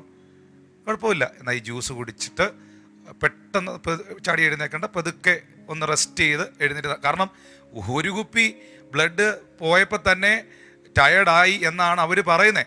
അപ്പോൾ 12 വർഷമായിട്ട് ഒരു ശരീരത്തിനകത്തുനിന്ന് കണ്ടിന്യൂസ്ലി ബ്ലീഡിങ് ഉണ്ടാകുന്ന അവസ്ഥ ഒന്ന് തിങ്ക് ചെയ്ത് നോക്കണം. അതിൻ്റെ ഗുരുതരമായ പ്രയാസം എന്താണെന്ന് ഒന്ന് മനസ്സിലാക്കണം. അപ്പോൾ എന്താണ് സ്വാഭാവികമായി സംഭവിക്കേണ്ടത്? എനർജി മുഴുവൻ നഷ്ടപ്പെടും, അല്ലേ? എഴുന്നേറ്റ് നടക്കാൻ പറ്റുകയില്ല. 2 കുപ്പി ബ്ലഡ് നമ്മൾ ഡൊണേറ്റ് ചെയ്ത് കഴിയുമ്പോൾ തന്നെ അവർ നമ്മളോട് ചോദിക്കുന്നുണ്ട്, പതുക്കെ എഴുന്നേക്കുക, ഇച്ചിരി റെസ്റ്റ് എടുത്തിട്ട് പോവുക, തല കറങ്ങുന്നുണ്ടോ എന്നൊക്കെ ചോദിക്കുന്നു. അപ്പോൾ ബ്ലഡ് മുഴുവൻ വാർന്നു പോകുന്ന ഈ സഹോദരിയെ സംബന്ധിച്ച് അവൾക്ക് ആരോഗ്യം കംപ്ലീറ്റ് നഷ്ടപ്പെടേണ്ടതാണ്. 2, എനർജി എന്ന് പറയുന്നൊരു സാധനം ശരീരത്തിൽ കാണേണ്ടതല്ല. പക്ഷെ നിങ്ങൾ ഓർക്കണം, യേശുവിൻ്റെ വർത്തമാനം കേട്ടിട്ട് ഈ പുരുഷാരത്തിൻ്റെ ഇടയിലൂടെ പോയി അവൻ്റെ വസ്ത്രത്തിൽ തൊടാനുള്ള എനർജി അവളിൽ ദൈവം ശേഷിപ്പിച്ചു. ആ എനർജി അവളിൽ ശേഷിപ്പിച്ചില്ലായിരുന്നെങ്കിൽ, അങ്ങനെ ഒരു ശേഷിപ്പ് അവളിൽ ഇല്ലായിരുന്നെങ്കിൽ, ഒരു കാരണവശാലും അവൾക്ക് സൗഖ്യം ഉണ്ടാകത്തില്ല, അവളിലൊരു ഹീലിംഗ് ഉണ്ടാകത്തില്ല. അപ്പം ഞാൻ ഇതിൽ നിന്ന് മനസ്സിലാക്കുന്ന ഒരു കാര്യം എന്ന് പറയുന്നത്, സർവശക്തനാകുന്ന ദൈവം അവളുടെ സൗഖ്യത്തിനായി, അവളുടെ വിടുതലിനായി അല്പമാരോഗ്യം ആ കർത്താവിൻ്റെ അടുക്കൽ ഈ പുരുഷാരത്തെയൊക്കെ വകഞ്ഞു മാറ്റി, ആരും കാണാതെ ആ തറയിലൂടെ ഒക്കെ വന്ന് കർത്താവിൻ്റെ വസ്ത്രത്തിൻ്റെ തൊങ്കലിൽ തൊടാനുള്ള എനർജി ദൈവം അവളിൽ ശേഷിപ്പിച്ചിരുന്നു. ഹല്ലേലൂയ. അതുകൊണ്ട് ഇന്ന് ഈ സന്ദേശം കേൾക്കുമ്പോൾ ഞാൻ നിങ്ങളോട് പറയുന്ന പ്രിയപ്പെട്ടവർ, ഏതെങ്കിലും ശാരീരികമായ രോഗങ്ങളാൽ നിങ്ങൾ ഭാരപ്പെടുന്ന വ്യക്തിയാണെങ്കിൽ, ഇന്നും നിങ്ങളുടെ ജീവിതത്തിൽ നിങ്ങൾ മരണപ്പെടുമെന്നൊക്കെ പറഞ്ഞിട്ട് നാളുകൾ കഴിഞ്ഞു, ഈ രോഗനിമിത്തം നിങ്ങൾ ജീവിച്ചിരിക്കില്ലെന്ന് ഒരുപക്ഷെ ലോകം വിധി എഴുതി കാണും, ഈ ഒരു പ്രയാസ നിമിത്തം അധികം നാൾ മുമ്പോട്ട് പോകാൻ പറ്റുകയില്ലെന്നൊക്കെ നിങ്ങളുടെ ചിന്തയിൽ കാണും. പക്ഷേ അതിൻ്റെ നടുവിലും ഇപ്പോഴും നിങ്ങൾ ആയുസ്സോടിരിക്കുന്നു. ഇപ്പോഴും നിങ്ങൾക്ക് വലിയ പ്രശ്നങ്ങളൊന്നുമില്ലാതെ അല്പമെങ്കിലും എനർജി ഉള്ളവരായിട്ട് നിങ്ങളിരിക്കുന്നു. ഞാൻ ആ വ്യക്തിയെ നോക്കി, ആ സഹോദരനെ, ആ സഹോദരിയെ, ആ കുഞ്ഞിനെ, ആ കുടുംബത്തെ നോക്കി ഈ ഭാഗത്തുനിന്ന് വ്യക്തമാകട്ടെ പ്രിയപ്പെട്ടവരെ. ഒരു പക്ഷേ ഈ ഒരു ആരോഗ്യം, ഈ ഒരു എനർജി, ഈ ഒരു ആയുസ് ദൈവം ശേഷിപ്പിച്ച് വെച്ചിരിപ്പിക്കുന്നത്, അല്ലെങ്കിൽ നിങ്ങൾ അങ്ങനെ ആയിരിക്കുന്നത് ഒരു അത്ഭുത സാക്ഷ്യത്തിന് വേണ്ടിയായിരിക്കും. നിങ്ങളുടെ ജീവിതത്തിൽ ഒരു വലിയ പ്രശ്നം നിങ്ങൾ അനുഭവിക്കുന്നുണ്ടെങ്കിൽ, നിങ്ങളുടെ ജീവിതത്തിലെ എല്ലാ പരീക്ഷകളെയും എല്ലാ ടെസ്റ്റുകളെയും എൻ്റെ ദൈവത്തിന് ടെസ്റ്റ് മണിയാക്കി തീർക്കാനായി കഴിയും. എന്തെങ്കിലും ശേഷിക്കുന്നുണ്ടോ സഹോദര, സഹോദരി? എന്തെങ്കിലും ശേഷിക്കുന്നുണ്ടോ? ഈ 12 വർഷം രക്തസ്രവമുള്ള ഈ സഹോദരിയുടെ ജീവിതത്തിൽ അല്പമായ ഒരു എനർജി, ഒരു ആരോഗ്യം കർത്താവിൻ്റെ അടുക്കൽ വരാനായിട്ട് എൻ്റെ സ്വർഗത്തിലെ ദൈവം ശേഷിപ്പിച്ചിരുന്നു. എന്തിനാ 12 വർഷം ബ്ലീഡിങ് ആകുന്നേ? സ്തോത്രം. ഞാൻ പറഞ്ഞതുപോലെ ഒരു ലിറ്റർ ബ്ലഡ് ശരീരത്തിൽ നിന്ന് പോയാൽ തന്നെ എഴുന്നേക്കാൻ പറ്റുകയില്ല പലർക്കും. ഹല്ലേലൂയ. പക്ഷെ അതിൻ്റെ നടുവിൽ ഇത്രയും വർഷങ്ങളായിട്ട് വസ്തുവും വീടും എഴുതി വിറ്റ് ചികിത്സിച്ചിട്ടും ഒട്ടും ഭേദം വരാതെ ഭയപരവശയായി തീർന്നിട്ടും കർത്താവിൻ്റെ വാർത്ത കേട്ട് യേശു ഉണ്ടെന്ന് മനസ്സിലാക്കി പുരുഷാരത്തിൻ്റെ ഇടയിലൂടെ നടന്നു നീങ്ങി ആ വലിയ ക്രൗഡിനെയൊക്കെ തള്ളി മാറ്റി അവൻ്റെ വസ്ത്രത്തിൻ്റെ തൊങ്കലിൽ തൊടാനുള്ള ആരോഗ്യം കർത്താവ് അവളിൽ ശേഷിപ്പിച്ചിരുന്നു എന്ന് വേണം നമുക്കിതിൽ നിന്ന് അനുമാനിക്കുവാൻ. പ്രിയപ്പെട്ടവരെ, എല്ലാം ഒന്നും കർത്താവ് എടുത്ത് കളയില്ല. ഈ സന്ദേശം കേൾക്കുന്നവരോട് വീണ്ടും ഇന്നത്തെ തീം, ഇന്നത്തെ സന്ദേശത്തിൻ്റെ ടൈറ്റിൽ ഞാൻ വീണ്ടും ആവർത്തിക്കാം. എന്തെങ്കിലും ജീവിതത്തിൽ അവശേഷിക്കുന്നുണ്ടോ, അതിൽ ദൈവം ഒരു അത്ഭുതം ചെയ്യും. എന്തെങ്കിലും ജീവിതത്തിൽ ബാക്കി നിൽക്കുന്നുണ്ടോ, അതിനകത്ത് ദൈവം ഒരു പ്രവൃത്തി ചെയ്യും. സ്തോത്രം. നമുക്ക് അങ്ങനെ മറ്റൊരു സംഭവം കാണാം. മർക്കോസിന്റെ സുവിശേഷം 9-ാം അധ്യായം 20 മുതൽ 23 വരെയുള്ള വാക്യങ്ങൾ ശ്രദ്ധിക്കാം. മർക്കോസ് 9:20 മുതൽ 23 വരെയുള്ള വാക്യങ്ങൾ. യെസ്. അവർ അവനെ അവന്റെ അടുക്കൽ കൊണ്ടുവന്നു. അവനെ കണ്ട ഉടനെ ആത്മാവ് അവനെ ഇഴച്ചു. അവൻ നിലത്ത് വീണ് നുരച്ചുരുണ്ടു. ഇത് അവന് സംഭവിച്ചിട്ട് എത്ര കാലമായി എന്ന് അവന്റെ അപ്പനോട് ചോദിച്ചതിന് അവൻ, ചെറുപ്പം മുതൽ തന്നെ അത് അവനെ നശിപ്പിക്കേണ്ടതിന് പലപ്പോഴും തീയിലും വെള്ളത്തിലും തള്ളിയിട്ടിട്ടുണ്ട്. നിന്നാൽ വല്ലതും കഴിയുമെങ്കിൽ മനസ്സലിഞ്ഞ് ഞങ്ങളെ സഹായിക്കണമേ എന്ന് പറഞ്ഞു. യേശു അവനോട്, നിന്നാൽ കഴിയുമെങ്കിൽ എന്നോ?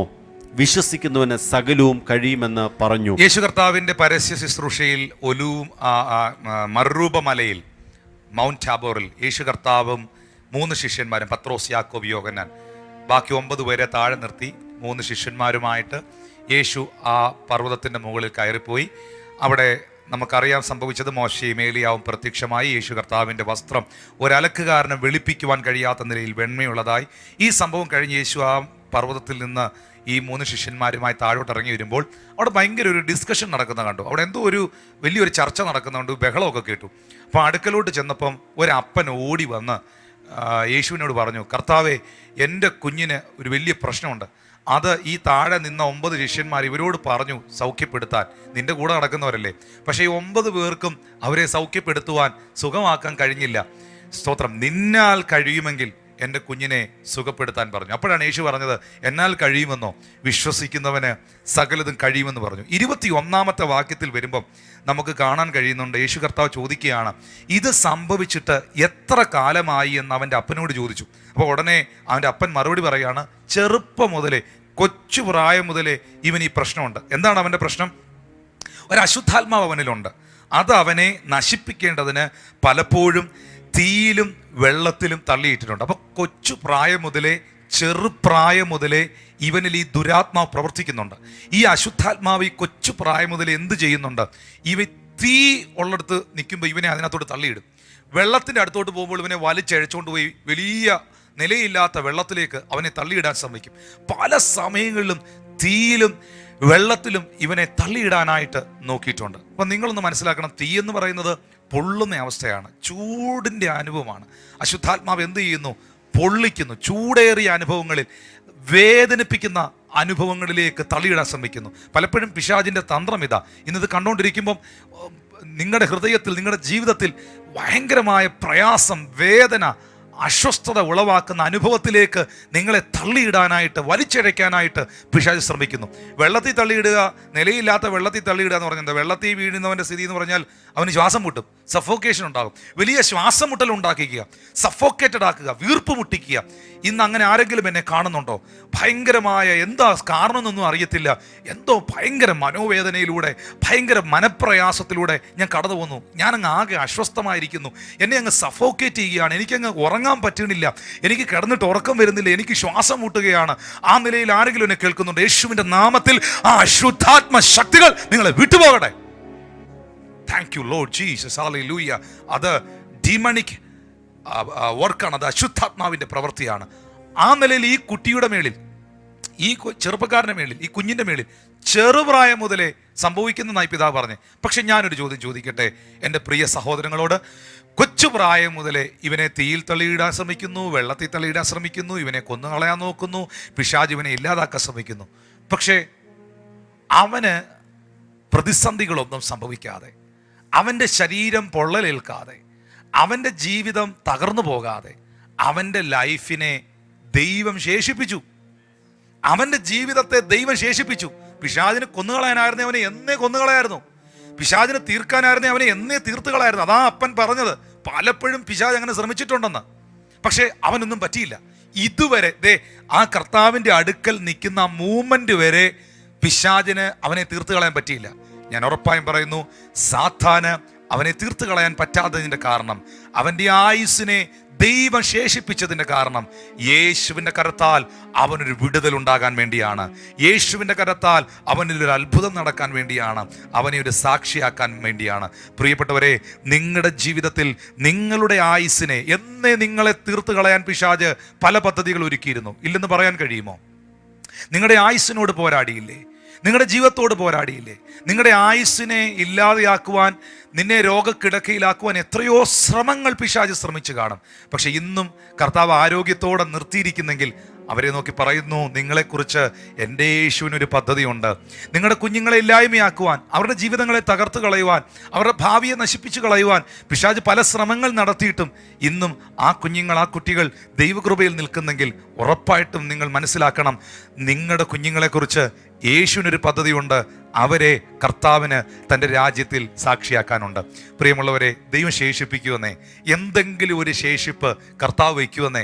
ഹല്ലേലൂയ. ഈ കാലഘട്ടത്തിലും കൃപയാലുള്ള തിരഞ്ഞെടുപ്പിൻ പ്രകാരം ഒരു ശേഷിപ്പുണ്ട് എന്ന് പൗലോസ് പറയുന്നു. നമ്മെക്കുറിച്ച്, രക്ഷിക്കപ്പെട്ടവരെക്കുറിച്ച്, തൻ്റെ ജനത്തെക്കുറിച്ച് ആ നിലകളിൽ കർത്താവ് സൗഖ്യത്തിനായി ശേഷിപ്പിക്കുന്ന ആരോഗ്യമുണ്ട്. സ്തോത്രം. ജീവിതത്തിൻ്റെ വിടുതലിനായി ശേഷിപ്പിക്കുന്ന ബന്ധങ്ങളുണ്ട്. ദൈവം ഒരു ശേഷിപ്പിനെ എല്ലാ കാലത്തും നമുക്ക് വേണ്ടി ഒരുക്കുന്നു. ഇപ്പോൾ മക്കൾ 4 പേര് നിങ്ങൾക്കുണ്ട്, അല്ലെങ്കിൽ 3 പേരുണ്ട്. ഞാൻ നിങ്ങളോട് പറയട്ടെ, ഈ 4 മക്കളിൽ ഏതെങ്കിലും 3 എണ്ണം ഒരുപക്ഷെ നിങ്ങൾ പ്രതീക്ഷ പോലെ വന്നെങ്കിൽ ഏതെങ്കിലും ഒരെണ്ണമെങ്കിലും സ്നേഹമുള്ളതായിരിക്കും. ഏതെങ്കിലും മരുമക്കളിൽ, മരുമക്കൾ എന്ന് പറയുന്ന വാക്ക് ഒരുപക്ഷെ തെറ്റായിരിക്കാം. മക്കളെ പോലെ കാണണമെന്നാണ് ഞാൻ പഠിപ്പിക്കാറുള്ളത് മരുമക്കളെയും. സ്തോത്രം. അതിനകത്ത് ആരെങ്കിലുമൊക്കെ മോശമായിരിക്കാം, നിങ്ങളുടെ മക്കളിലെ ആരെങ്കിലുമൊക്കെ വഴിതെറ്റിപ്പോയിരിക്കാം. പക്ഷെ എല്ലാം പോവുകയല്ല. ഒരു മോനെയെങ്കിലും, ഒരു മോളെയെങ്കിലും നിങ്ങളുടെ സമാധാനത്തിന് വേണ്ടി, നിങ്ങളുടെ സ്വസ്ഥതയ്ക്ക് വേണ്ടി ദൈവം ശേഷിപ്പിക്കും. നിങ്ങളുടെ ബന്ധുക്കാരെല്ലാവരും നിങ്ങൾക്ക് എതിരാണെങ്കിലും അതിനകത്ത് ആരെയെങ്കിലും ഒക്കെ നിങ്ങളുടെ സന്തോഷത്തിന് വേണ്ടി നിങ്ങളുടെ കൂടെ നിൽക്കാൻ, ഞാനുണ്ട് കൂടെ എന്ന് പറയാൻ ദൈവം ശേഷിപ്പിക്കും. ഹല്ലേലൂയ. എല്ലാം ദൈവം എടുത്ത് കളയത്തില്ല പ്രിയപ്പെട്ടവരെ. യോബിൻ്റെ വിഷയത്തിൽ ജിജി പാസ്റ്റർ നമ്മൾ കാണുന്നത് അതാണ്. യോബിൻ്റെ പുസ്തകം 2-ാം അധ്യായത്തിൻ്റെ 6-ാം വാക്യത്തിൽ യഹോവ സാത്താനോട് പറയുന്ന ഒരു സ്റ്റേറ്റ്മെൻ്റ് ഉണ്ട്. യഹോവ സാത്താനോട്, ഇതാ ഇവൻ നിന്റെ കയ്യിലിരിക്കുന്നു, പക്ഷേ അവൻ്റെ പ്രാണനെ മാത്രം തൊടരുത്. സാത്താനോട് ദൈവം പറയുകയാണ്, യോബിനെ നീ പരീക്ഷിച്ചോ, നീ അവനെ ടെസ്റ്റ് ചെയ്തോ, പക്ഷേ അവൻ്റെ പ്രാണനെ തൊടരുത്, അവൻ്റെ പ്രാണനെ ശേഷിപ്പിക്കണം. ആ പ്രാണനെ നീ തൊട്ട് കളിക്കരുത്. നമുക്കറിയാം, യോബിൻ്റെ ആടുമാടുകൾ പോയി, മൃഗസമ്പത്തുകൾ പോയി, കുഞ്ഞുങ്ങൾ നഷ്ടപ്പെട്ടു, രോഗം ശരീരത്തിൽ പിടിവിട്ടു. പക്ഷേ യോബ് കടന്നുപോയ സാഹചര്യമൊക്കെ വായിച്ചാൽ, സ്റ്റോറി പോലെ വായിക്കുന്ന, ഒരു കഥ പോലെ വായിക്കുന്നവർക്ക് വായിച്ചിരിക്കാൻ രസമാണ്. പക്ഷെ അതൊക്കെ ഒന്ന് വ്യക്തിപരമായ ജീവിതത്തിൽ കടന്നു വന്നാൽ പിടിച്ചു നിൽക്കാൻ പറ്റുമോ? ആർക്ക് പറ്റും? പറ്റുകയില്ല. യോബിൻ്റെ ഭാര്യ തന്നെ യോബിനോട് പറഞ്ഞു, ഇനിയും ഈ ദൈവത്തെയും മുറുകെ പിടിച്ചുകൊണ്ടിരിക്കുന്നത് എന്തിനാ? ഈ ശരീരം ഓട്ട് കഷ്ണം എടുത്തു വെച്ച് ഈ വ്രണം ചുരണ്ടിക്കൊണ്ടിരിക്കും. നിങ്ങൾ ആരായിരുന്നു മനുഷ്യ? നിങ്ങൾ എത്ര ശക്തനായിരുന്നു? നിങ്ങൾ എത്ര പ്രമാണിയായിരുന്നു? നിങ്ങൾ എത്ര പണമുള്ള മനുഷ്യനായിരുന്നു? നിങ്ങളൊരു പ്രഭുവല്ലായിരുന്നു ഈ ദേശത്തെ? ദൈവം എല്ലാം എടുത്ത് കളഞ്ഞില്ലേ? ഇനി ഈ ദൈവത്തെ മുറുകെ പിടിച്ചുകൊണ്ടിരിക്കുകയാണോ? ഈ ദൈവത്തെ തള്ളി പറഞ്ഞ് നിങ്ങൾ പോയി അങ്ങ് സൂയിസൈഡ് ചെയ്യൂ, മരിച്ചു കളയൂ എന്ന് യോബിൻ്റെ ഭാര്യ യോബിനോട് പറഞ്ഞു. നമ്മളൊരു കഴിഞ്ഞ ദിവസം അത് പ്രസംഗിച്ചിട്ടുണ്ട്, നിങ്ങളത് കേട്ടു. ആ സാഹചര്യം പോലും യോബിനുണ്ടായി. അത്ര ക്രിട്ടിക്കലായിരുന്നു തൻ്റെ സിറ്റുവേഷൻ. പക്ഷെ ഞാൻ ചോദിക്കട്ടെ, ആടുമാടുകൾ പോയി, മൃഗസമ്പത്തുകൾ പോയി, ശരീരത്തിന് ആരോഗ്യം നഷ്ടപ്പെട്ടു, സ്കിന്നിനകത്ത് സോറിയാസിസ് പോലുള്ള രോഗമുണ്ടായി, വലിയ പ്രതിസന്ധികളിലൂടെ താൻ കടന്നുപോയി. പക്ഷേ അവൻ്റെ പ്രാണനെ തൊടാൻ ദൈവം അനുവദിച്ചില്ല.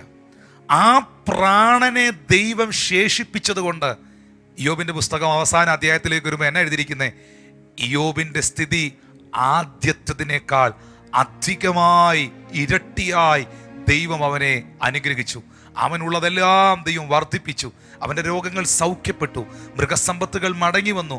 എല്ലാ ഭൗതിക ആത്മീക അനുഗ്രഹങ്ങളും 100 മടങ്ങായി ഇയ്യോബിന്റെ ജീവിതത്തിലേക്ക് തിരിച്ചു വന്നു. എന്താ കാരണം?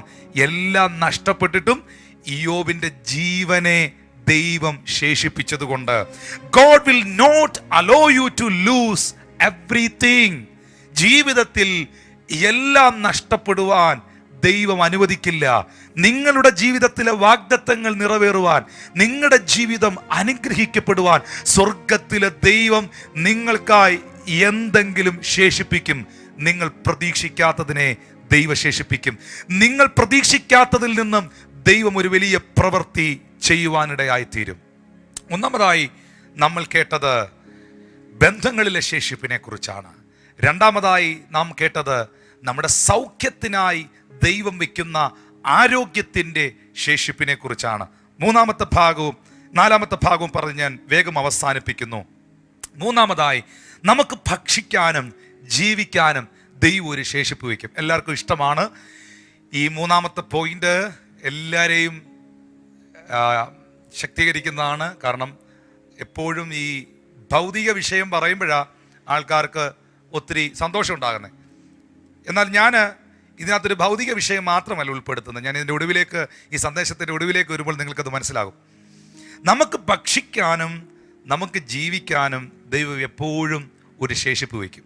ഞാൻ ആ വിഷയമായിട്ട് ചിന്തിക്കുമ്പോൾ 1 രാജാക്കന്മാരുടെ പുസ്തകം 17-ാം അധ്യായം 12, 13, 14 വാക്യങ്ങൾ.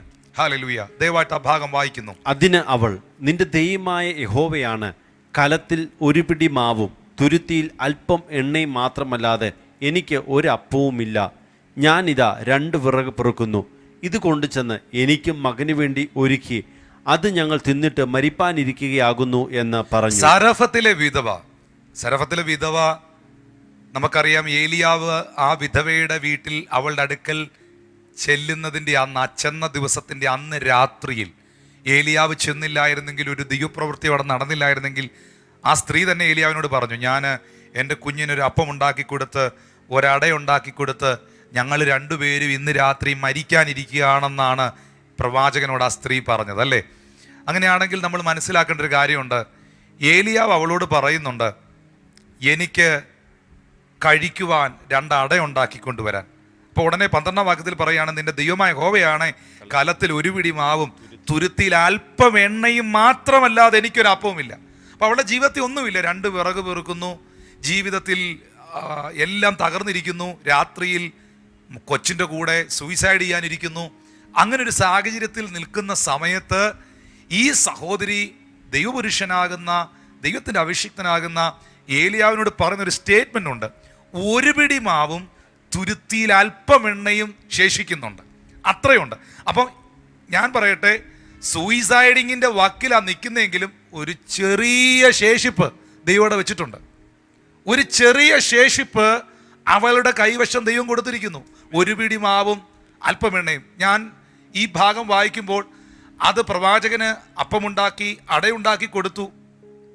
ആ കാരണം കൊണ്ട് അവളുടെ വിശ്വാസ നിമിത്തവും ദൈവത്തിൻ്റെ നീതിയാലും ആ സഹോദരിയുടെ ജീവിതത്തിൽ വലിയ വഴിത്തിരിവുണ്ടായി. 14-ാം വാക്യത്തിൽ യഹോവയായ ദൈവം ഭൂമിയിൽ മഴ പെയ്യ്ക്കുന്ന നാൾ വരെ കലത്തിലെ മാവ് തീർന്നു പോകുകയില്ല, ഭരണിയിലെ എണ്ണ തീർന്നു പോകുകയില്ലെന്ന് ഏലിയാവ് അവളോട് പറയുന്നു. അങ്ങനെ തന്നെ അത് സംഭവിക്കുന്നു. എന്നാൽ എലീശയുടെ കാലഘട്ടം വരുന്ന സമയത്ത് 2 രാജാക്കന്മാരുടെ പുസ്തകം 4-ാം അധ്യായം 1-2 വാക്യം വായിക്കുമ്പോൾ മറ്റൊരു സംഭവം കാണാം. ഇത് രണ്ടും കൂടെ ഒന്ന് ചേർത്ത് ഒരു സന്ദേശം ഞാൻ നിങ്ങൾക്ക് തരാൻ പോവാ.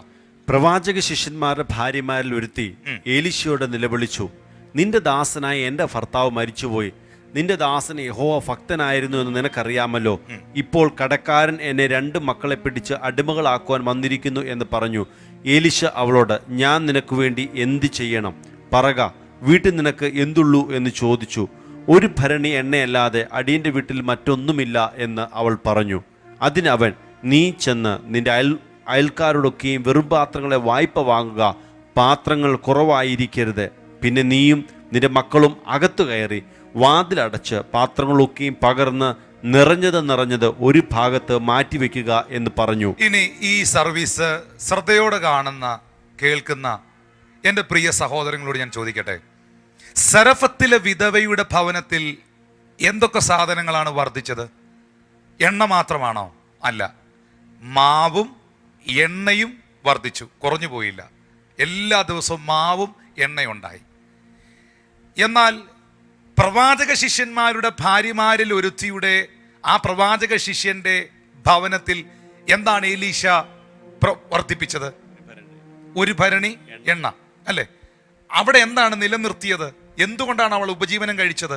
എണ്ണ കൊണ്ട്.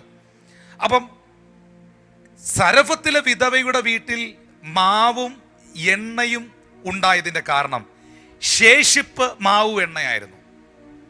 എന്നാൽ പ്രവാചക ശിഷ്യന്മാരുടെ ഭാര്യമാരുടെ വീട്ടിൽ, ആ ഭാര്യയുടെ വീട്ടിൽ, ആ ഭവനത്തിൽ മാവുണ്ടായില്ല, എണ്ണ മാത്രമേ ഉണ്ടായുള്ളൂ. കാരണം അവിടെ ശേഷിപ്പുണ്ടായിരുന്നത് എണ്ണ മാത്രമായിരുന്നു. എപ്പോഴും ആ ശേഷിപ്പിനകത്തുനിന്നാണ് ദൈവം ഒരു അത്ഭുതം ചെയ്യുന്നത്. ആ ശേഷിപ്പിനെയാണ് ദൈവം തനിക്കൊരു പ്രവൃത്തിക്കായി മാറ്റുന്നത്, രൂപാന്തരപ്പെടുത്തുന്നത്. ഇവിടെ നമുക്ക് മനസ്സിലാക്കാൻ കഴിയുന്ന വലിയൊരു സത്യമെന്ന് പറയുന്നത്, വാസ്തവമായ കാര്യമെന്ന് പറയുന്നത്, തകർന്നു നിൽക്കുന്ന, തരിപ്പണമായി നിൽക്കുന്ന ആ സഹോദരി, അവൾ ഏലിയാവ് എന്ന പ്രവാചകനോട് പറയുന്നു, എൻ്റെ കയ്യിൽ ഒരു തുരുത്തിയിൽ എണ്ണയും ഒരു പിടി മാവും മാത്രമേ ഉള്ളൂ, ആ ഒരു ശേഷിപ്പ് എൻ്റെ കയ്യിലുള്ളൂ. പക്ഷെ നിങ്ങൾ കണ്ടോ, ആ ഒബീഡിയൻസിൻ്റെ മുൻപിൽ, ആ ഫിസിക്കൽ ഒബീഡിയൻസിൻ്റെ മുൻപിൽ, ആ വിശ്വാസത്തിൻ്റെ മുൻപിൽ അവളുടെ മാവും അവളുടെ എണ്ണയും, ആ ശേഷിപ്പിനകത്ത് ഒരു അത്ഭുതം കർത്താവ് ചെയ്തു. പ്രവാചക ശിഷ്യന്മാരുടെ ആ ഭാര്യമാരിൽ ഒരുത്തിയുടെ ആ ഭവനത്തിനകത്ത് എണ്ണയായിരുന്നു ശേഷിച്ചിരുന്നത്. ആ ശേഷിപ്പിലാണ് ദൈവം പ്രവർത്തിച്ചത്. അവിടെയാണ് ഒരു അത്ഭുതം നടന്നത്. ഇനി അതിശക്തമേറിയ ഒരു ചിന്ത, ഒരു ദൂത് ഞാൻ നിങ്ങളോട് പറയുന്നു. ഈ ഭാഗത്ത് നിന്ന് ഈ 2 രാജാക്കന്മാരുടെ പുസ്തകം 13-ാം അധ്യായത്തിൻ്റെ 20-21 വാക്യങ്ങൾ വായിക്കുമ്പോൾ, എലീശ എന്ന പ്രവാചകന്റെ ശവകുടീരത്തിൽ തന്നെ അടക്കം ചെയ്തിരുന്ന സ്ഥലത്ത് തൻ്റെ അസ്ഥിയിൽ തട്ടി ഒരു അത്ഭുതകരമായ മിറക്കിൾ നടക്കുന്നത് അവിടെ കാണാം. ഒന്ന് വായിച്ചേ. എന്നാൽ എലീശ മരിച്ചു, അവർ അവനെ അടക്കം ചെയ്തു. പിറ്റേ ആണ്ടിൽ മോവാബ്യരുടെ പടക്കൂട്ടങ്ങൾ ദേശത്തെ ആക്രമിച്ചു. ചിലർ ഒരു മനുഷ്യനെ അടക്കം ചെയ്യുമ്പോൾ ഒരു പടക്കൂട്ടത്തെ കണ്ടിട്ട് അയാളെ എലീശാവിൻ്റെ കല്ലറയിൽ ഇട്ടു. അവൻ അതിൽ വീണ് എലീശയുടെ അസ്ഥികളെ തൊട്ടപ്പോൾ ജീവിച്ച് കാലൂന്നി എഴുന്നേറ്റു. ഈ ഭാഗം എന്തിനാ ഞാൻ വായിപ്പിച്ചതെന്ന് ഞാൻ നിങ്ങളോട് അറിയിക്കുന്നു, അല്ലെങ്കിൽ ആ സന്ദേശം നിങ്ങൾക്ക് തരുന്നു. ഏലിയാവിൻ്റെ കാലഘട്ടത്തിൽ 1 രാജാക്കന്മാരുടെ പുസ്തകം പഠിക്കുമ്പോൾ അതിൻ്റെ 17-ാമത്തെ അധ്യായത്തിലാണ് ഏലിയാവിൻ്റെ എൻട്രി. എന്നാൽ തിശ്ബിയിൽ നിന്നുള്ള തിശ്ബിനായ ഏലിയാവ് ആഹാബിനോട് എന്ന് പറഞ്ഞുകൊണ്ട് 17-ാം അധ്യായത്തിലാണ് ഏലിയാവിൻ്റെ രംഗപ്രവേശനം. ആ 17-ാം അധ്യായം തുടങ്ങി 1 രാജാക്കന്മാരുടെ പുസ്തകങ്ങൾ അവസാനിക്കുന്ന സമയം വരെ ഏലിയാവിൻ്റെ ശുശ്രൂഷയിലൂടെ മേജറായ 8 മിറക്കിളുകൾ നടന്നിട്ടുണ്ട്, 8 അത്ഭുതങ്ങൾ നടന്നിട്ടുണ്ട്, അല്ലേ? അപ്പം 2 രാജാക്കന്മാരുടെ പുസ്തകത്തിലാണ് ഏലിയാവിൻ്റെ പുതപ്പ് എലീശായുടെ മേൽ വീഴുന്നു. ഏലിയാവിൻ്റെ ഇരട്ടി പങ്ക്, ഇരട്ടി അഭിഷേകം, ഡബിൾ പോർഷൻ എലീശ പ്രാപിക്കുന്നു. എലീശ പ്രയോജനപ്പെടാൻ തുടങ്ങുന്നു. അപ്പോൾ ഏലിയാവ് ചെയ്തതിൻ്റെ ഡബിൾ ചെയ്യണം എലീശ. അങ്ങനെയാണ് സംഭവിക്കേണ്ടത്. കാരണം വാഗ്ദത്വം അങ്ങനെയാണ്, അങ്ങനെ തന്നെ നടക്കണം. അപ്പോൾ ഏലിയാവ് 8 മിറക്കിളുകൾ തൻ്റെ ശുശ്രൂഷയിൽ ചെയ്തിട്ടുണ്ടെങ്കിൽ ഡബിൾ പോർഷൻ അനോയിൻറ്റിങ്, അതിൻ്റെ ഇരട്ടി പങ്ക് പ്രാപിച്ച എലീശയിലൂടെ 16 അത്ഭുതങ്ങൾ നടക്കണം. നിങ്ങൾക്ക് സമയമുണ്ടെങ്കിൽ, ഇപ്പോൾ സമയമുള്ള സമയമാണല്ലോ, പലർക്കും സമയമുണ്ട് ഇപ്പോൾ ഇഷ്ടം പോലെ, വീട്ടിൽ ഇരുന്നിട്ട് ഈ 2 രാജാക്കന്മാരുടെ പുസ്തകം എലീശ ചെയ്ത മിറക്കിളുകൾ ഒന്ന് കൗണ്ട് ചെയ്ത് നോക്കണം. കൗണ്ട് ചെയ്ത് നോക്കുമ്പോൾ എലീശ മരണപ്പെടുന്നതിന് മുമ്പ് ജിജിപ്പാസ് വായിച്ച 2 രാജാക്കന്മാരുടെ പുസ്തകം 13-ാം അധ്യായത്തിന് തൊട്ട് മുമ്പ് വരെയുള്ള ഭാഗങ്ങളിൽ എലീശയിലൂടെ നടന്ന 15 മിറക്കിളുകൾ നിങ്ങൾക്ക് കൗണ്ട് ചെയ്യാൻ പറ്റും. നിങ്ങൾക്ക് എഴുതി വെക്കാം അവിടെ.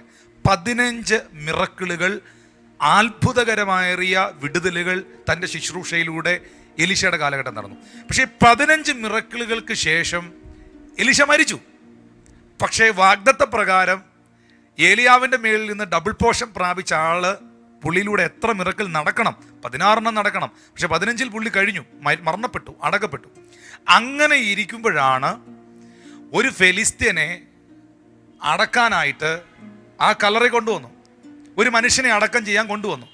അപ്പം ആ അടക്കം ചെയ്യാൻ കൊണ്ടുവരുന്ന സമയത്ത് ഫെലിസ്ത്യർ എന്തിനു വന്നു? യുദ്ധത്തിന് വന്നു, വഴക്കുണ്ടാക്കാൻ വന്നു. ആ സമയത്ത് അവർ ആ ഡെഡ് ബോഡി വലിച്ചെറിഞ്ഞിട്ട് ഓടിക്കളഞ്ഞു. ഈ ശവശരീരം, ഈ ഭൗതിക ശരീരം പോയി വീണത് എവിടെയാണെന്നറിയാമോ? ഏലീശയുടെ കല്ലറയിലാണ്.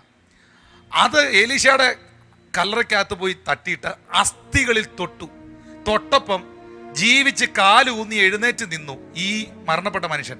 2 രാജാക്കന്മാരുടെ പുസ്തകം 13:21 അത് എഴുതിയിട്ടുണ്ട്. ജീവിച്ച് കാലൂന്നി എഴുന്നേറ്റ് നിന്നു. ഇതിനാൽ എത്ര മിറക്കിളായി? ഇപ്പം എത്രയായി? 16 ആയോ? ഇപ്പം കറക്റ്റായിട്ട് ഡബിൾ പോർഷൻ കൃത്യമായല്ലോ. ഏലിയാവ് 8 മിറക്കിളുകൾ ചെയ്തു, ചുഴലിക്കാറ്റിൽ എടുക്കപ്പെട്ടു.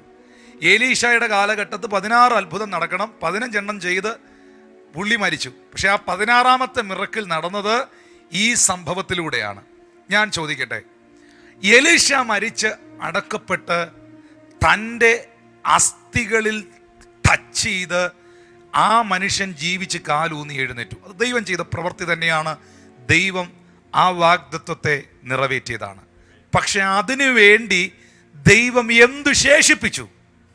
ദൈവം അതിനു വേണ്ടി ആ വാഗ്ദത്തം നിറവേറ്റാൻ എലീശയുടെ അസ്ഥിയെ ശേഷിപ്പിച്ചു.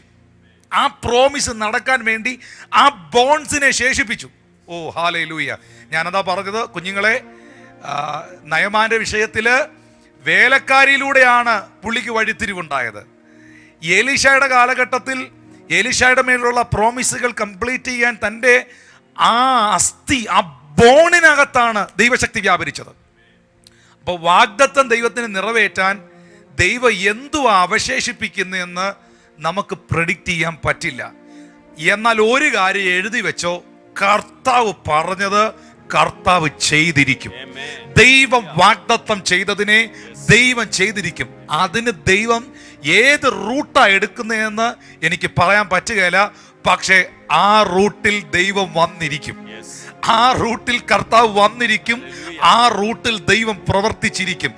എലീശയുടെ മേളിൽ ആ ഡബിൾ പോർഷൻ ഇമ്പാർട്ടേഷൻ നടന്നത് കംപ്ലീറ്റ് ആകാൻ പുള്ളി മരണപ്പെട്ട് കഴിഞ്ഞു. കൊല്ലങ്ങൾ കഴിഞ്ഞ് പുള്ളിയെ അടക്കിയ സെമിത്തേരിയിൽ വേറൊരുത്തനെ കൊണ്ടുവന്ന് അപ്പോൾ യുദ്ധത്തിന് വേണ്ടി ആൾക്കാർ വരുന്നു, ബോഡി വലിച്ചെറിയുന്നു.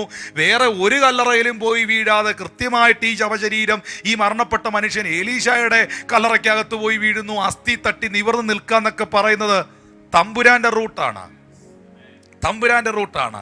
ദൈവം ആ വാഗ്ദത്ത നിവർത്തീകരണത്തിന് ഒരു അസ്ഥിയെ ശേഷിപ്പിച്ചു. ഞാൻ നിങ്ങളോട് പറയട്ടെ, ഇന്ന് ഈ സന്ദേശം കേട്ടുകൊണ്ടിരിക്കുമ്പോൾ നിങ്ങൾ ഏറ്റെടുക്കുന്നില്ല എനിക്കറിയത്തില്ല. ഏറ്റെടുക്കുന്നെങ്കിൽ അവരോട് ഞാൻ പറയുന്നു, കർത്താവിന് നിങ്ങളിലുമുണ്ട് ഇങ്ങനെ ചില ശേഷിപ്പുകൾ. ഒരുപക്ഷെ നിങ്ങളുടെ മക്കളിലൂടെ ആയിരിക്കാം നിങ്ങൾ അനുഗ്രഹിക്കപ്പെടാൻ പോകുന്നത്. ഇത് ഏറ്റെടുക്കുന്നുണ്ടോ? ഒത്തിരി കരഞ്ഞ അപ്പന്മാർ, അമ്മമാരെന്നെ കേൾക്കുന്നുണ്ട്.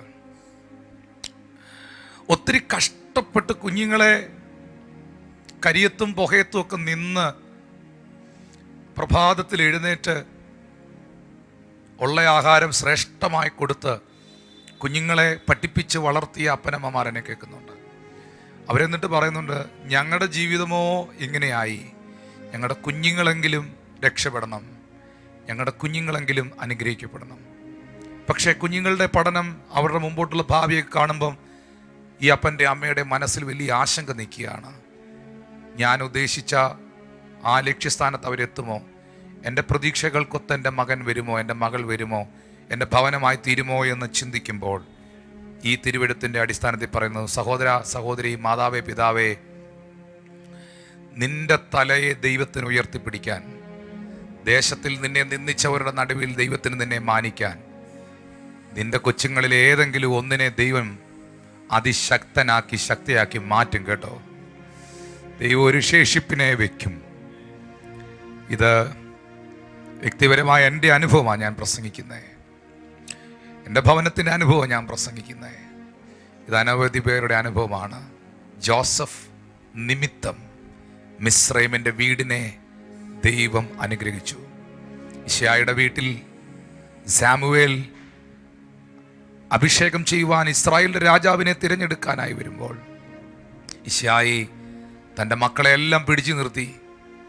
എന്നിട്ട് സാമുവേൽ ചോദിക്കുന്നു, ദൈവത്തിൻ്റെ ഒരു നിയോഗം എനിക്ക് കിട്ടുന്നില്ല, ഇനി ആരെങ്കിലും ഉണ്ടോ? വേറെ മക്കളും വല്ലതും നിങ്ങൾക്കുണ്ടോ? ഏറ്റവും ഒടുവിൽ പറയാൻ നിവൃത്തിയില്ലാതെ വന്നപ്പം പറഞ്ഞു, ഒരുത്തനുണ്ട് കാട്ടിൽ, അവൻ ആടുകളെ മേയിച്ചുകൊണ്ടിരിക്കുക.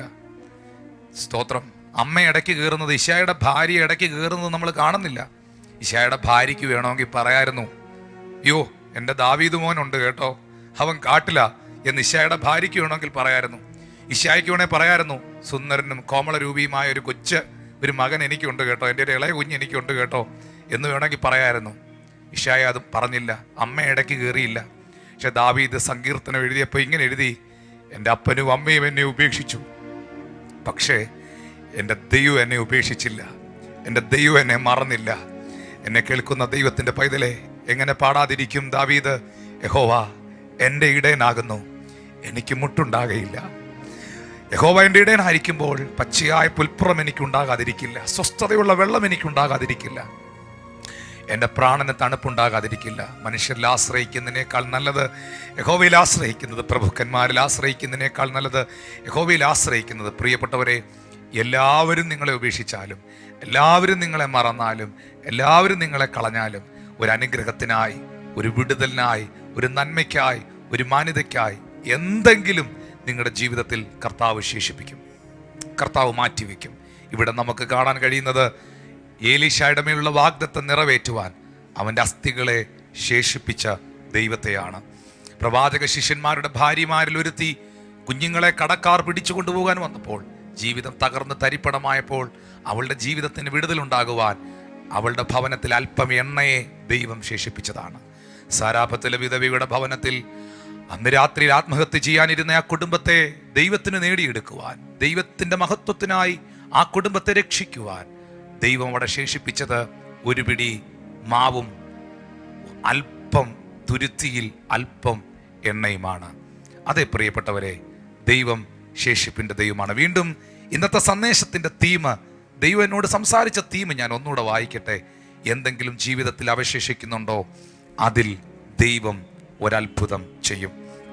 ഇവിടെ നമുക്ക് കാണാൻ കഴിയുന്നുണ്ട്, കലത്തിലെ മാവ്, കലശത്തിലെ എണ്ണ എന്നൊക്കെ പറയുന്നത് ഭക്ഷണ സാധനമാണ്. ഞാനിപ്പോൾ പറഞ്ഞുകൊണ്ടിരിക്കുന്നത് നമുക്ക് ഭക്ഷിക്കാനും ജീവിക്കാനും ദൈവം ഒരു ശേഷിപ്പ് വെക്കുന്നു എന്നുള്ളതാണ്. ഇതുപോലെ ഒത്തിരി സംഭവങ്ങൾ എനിക്ക് കാണാൻ കഴിയുന്നുണ്ട്. മത്തായിയുടെ സുവിശേഷം 15-ാം അധ്യായത്തിൻ്റെ 32 മുതൽ 36 വരെയുള്ള വാക്യങ്ങളിൽ പുരുഷാരത്തെക്കുറിച്ച് യേശു കർത്താവ് പറയുന്നുണ്ട്, ഈ ജനം പട്ടിണിയാണ്, ഇവർ 3 നാളുകളായി എൻ്റെ കൂടെ പാർക്കുന്നു, അവർ വഴിയിൽ വെച്ച് തളർന്നു പോകും. ഈ ജനം വഴിയിൽ വെച്ച് തളർന്നു പോകും. പക്ഷെ ശിഷ്യന്മാരോട് കർത്താവ് ചോദിക്കും, നിങ്ങളുടെ പക്കൽ എന്തുണ്ട്? നിങ്ങളുടെ പക്കൽ എന്തുണ്ട്? ഉടനെ ശിഷ്യന്മാർ പറയുന്നു, 7 അപ്പവും കുറെ ചെറുമീനുമുണ്ട്. ഇത്ര വലിയ പുരുഷാരത്തിന് കൊടുക്കാനുള്ള അപ്പമൊന്നും ഈ കാട്ടിൽ നമുക്കില്ല. സാഹചര്യം വളരെ മോശമാണ്. ഇവിടെ ഒന്നുമില്ല, ഒരു ശേഷിപ്പും ഇല്ല, ഒന്നും കിട്ടാനില്ല, സമൃദ്ധിയായിട്ടൊന്നുമില്ല എന്ന് ശിഷ്യന്മാർ പറഞ്ഞപ്പം കർത്താവ് ചോദിച്ചത് സമൃദ്ധിയായിട്ട് എന്തെങ്കിലും ഉണ്ടോന്നല്ല, ശേഷിപ്പ് എന്തെങ്കിലും ഉണ്ടോന്ന്. ഹല്ലേലൂയ. കർത്താവ് ചോദിച്ചത് ഇവിടെ 50,000 അപ്പം കിട്ടുമോ, ഈ 5,000 പേർക്ക് 2 അപ്പം വെച്ച് കൊടുക്കാൻ 10,000 അപ്പം കിട്ടുമോ എന്നൊന്നും അല്ല കർത്താവ് ചോദിച്ചത്. എന്തെങ്കിലും ശേഷിപ്പുണ്ടോ, എന്തെങ്കിലും നീക്കുബാക്കിയുണ്ടോ, എന്തെങ്കിലും റെമനൻ്റ് ആയിട്ട് ഇരിപ്പുണ്ടോ, എന്തെങ്കിലും റിമൈനിങ് ആയിട്ട് എന്തെങ്കിലും ഉണ്ടോ? ശിഷ്യന്മാർ പറഞ്ഞു, കർത്താവേ, ഞങ്ങളുടെ കയ്യിൽ 7 അപ്പവും കുറെ ചെറുമീനും ഉണ്ടെന്ന് പറഞ്ഞു. നിങ്ങൾക്കറിയാം പ്രിയപ്പെട്ടവരെ, വഴിയിൽ തളർന്നു പോകേണ്ട ആ ജനം യേശു കർത്താവിൻ്റെ കരത്താൽ അപ്പമീനുകളെ വാഴ്ത്തി വർദ്ധിപ്പിച്ച് അവർക്ക് വിളമ്പിയപ്പോൾ അവരുടെ സൗഖ്യത്തിനും അവരുടെ സന്തോഷത്തിനും അവരുടെ ആരോഗ്യത്തിനും അവരുടെ ഭൗതിക ജീവിതത്തോടുള്ള ബന്ധത്തിൽ അവരുടെ ബലത്തിനും എനർജിക്കും അത് കാരണമായി തീർന്നു.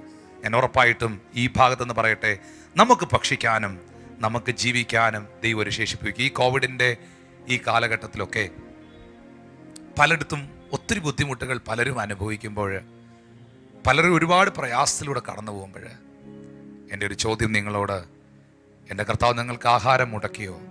ഇല്ല. എൻ്റെ കർത്താവ് നിങ്ങളുടെ ഏതെങ്കിലും ആവശ്യങ്ങൾ മുടക്കിയോ? ഇല്ല. എൻ്റെ കർത്താവ് നിങ്ങൾക്ക് വേണ്ടതെല്ലാം അന്നന്ന് നൽകിയില്ലേ?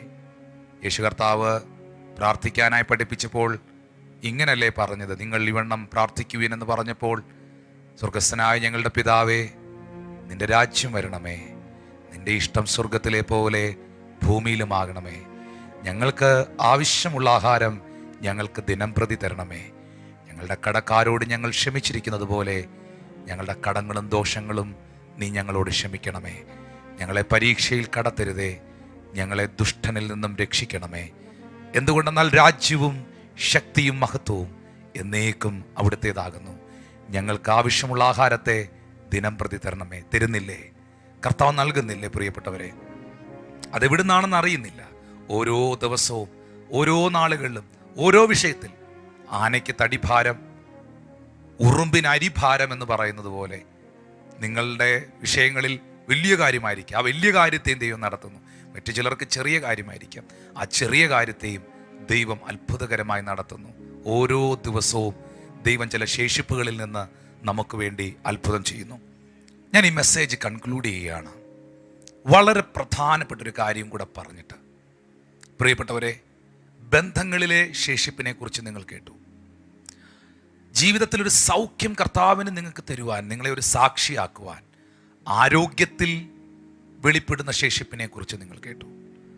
ദൈനംദിന ആവശ്യങ്ങൾക്ക് വേണ്ടി, നിങ്ങളുടെ ഭൗതിക വിഷയത്തിന് വേണ്ടി ദൈവം ശേഷിപ്പിക്കുന്ന ശേഷിപ്പിനെ കുറിച്ച് നിങ്ങൾ കേട്ടു. ഇനി ഏറ്റവും പ്രധാനപ്പെട്ട ഒരു കാര്യം, ഈ COVID-19 കാലഘട്ടത്തിൽ, അല്ലെങ്കിൽ ഇത് കഴിയുമ്പോൾ, ഈ ഒരു സാഹചര്യങ്ങളൊക്കെ മാറുമ്പോൾ, കർത്താവിൻ്റെ വരവ് അതിവിദൂരമല്ല, വളരെ അടുത്തിരിക്കുന്നു, വളരെ സമീപമായിരിക്കുന്നു.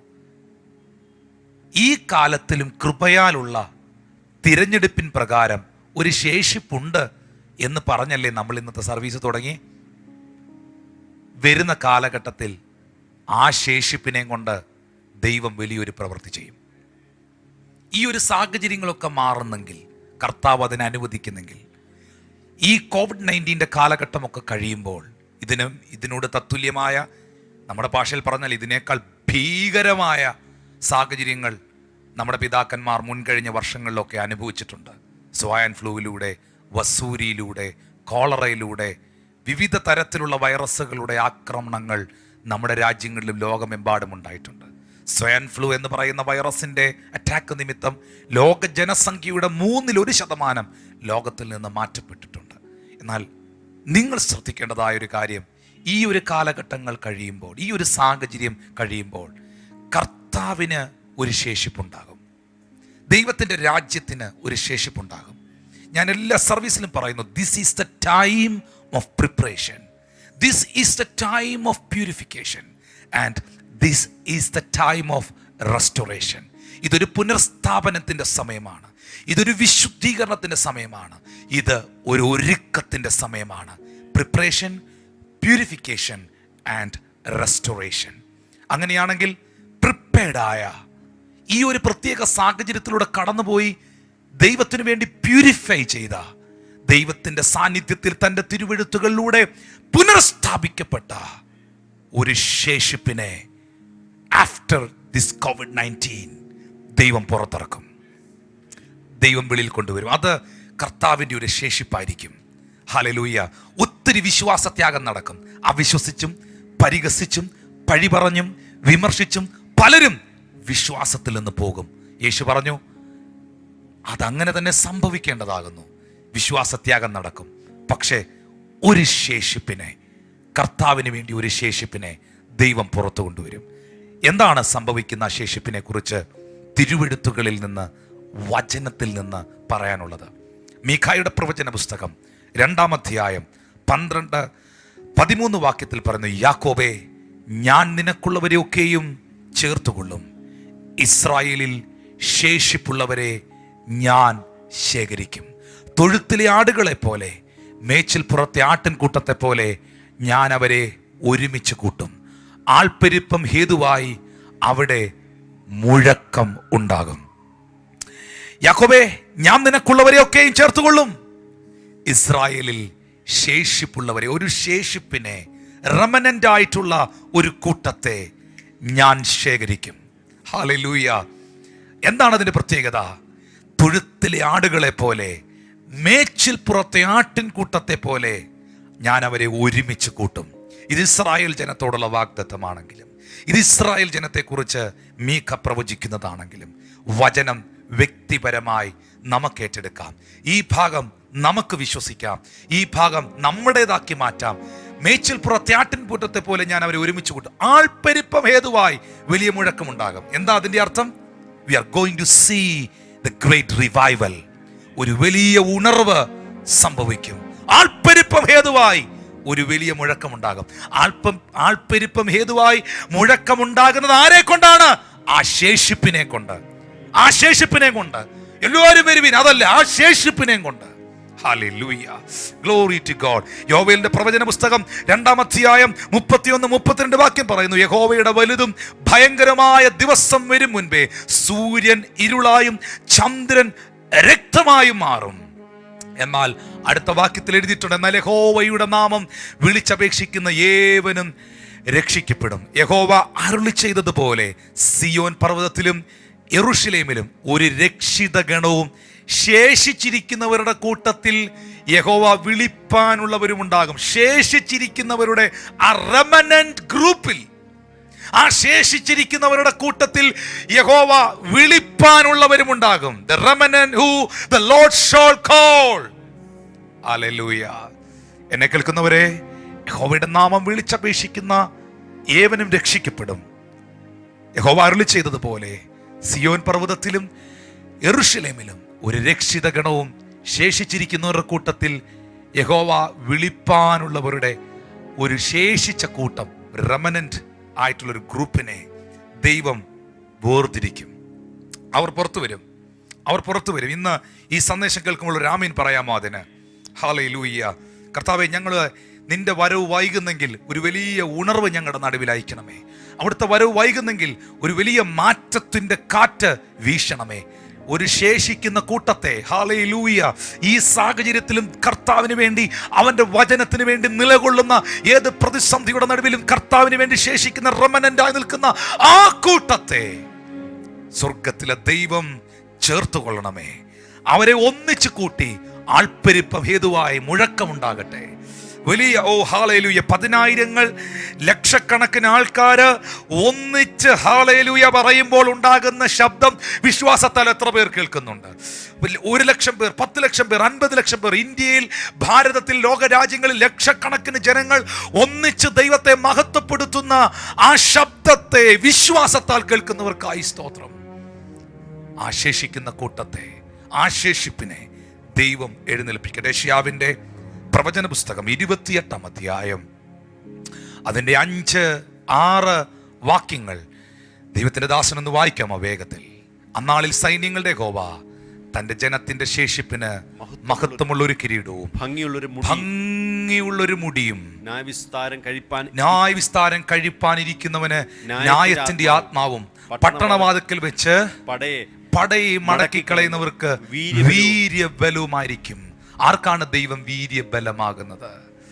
പട്ടണവാതിൽക്കൽ വെച്ച് പടയെ മടക്കിക്കളയത്തക്ക രീതിയിൽ, ശത്രുവിനെ ഓടിക്കത്തക്ക രീതിയിൽ ആരെയാണ് ദൈവം ഉയർത്താൻ പോകുന്നത്?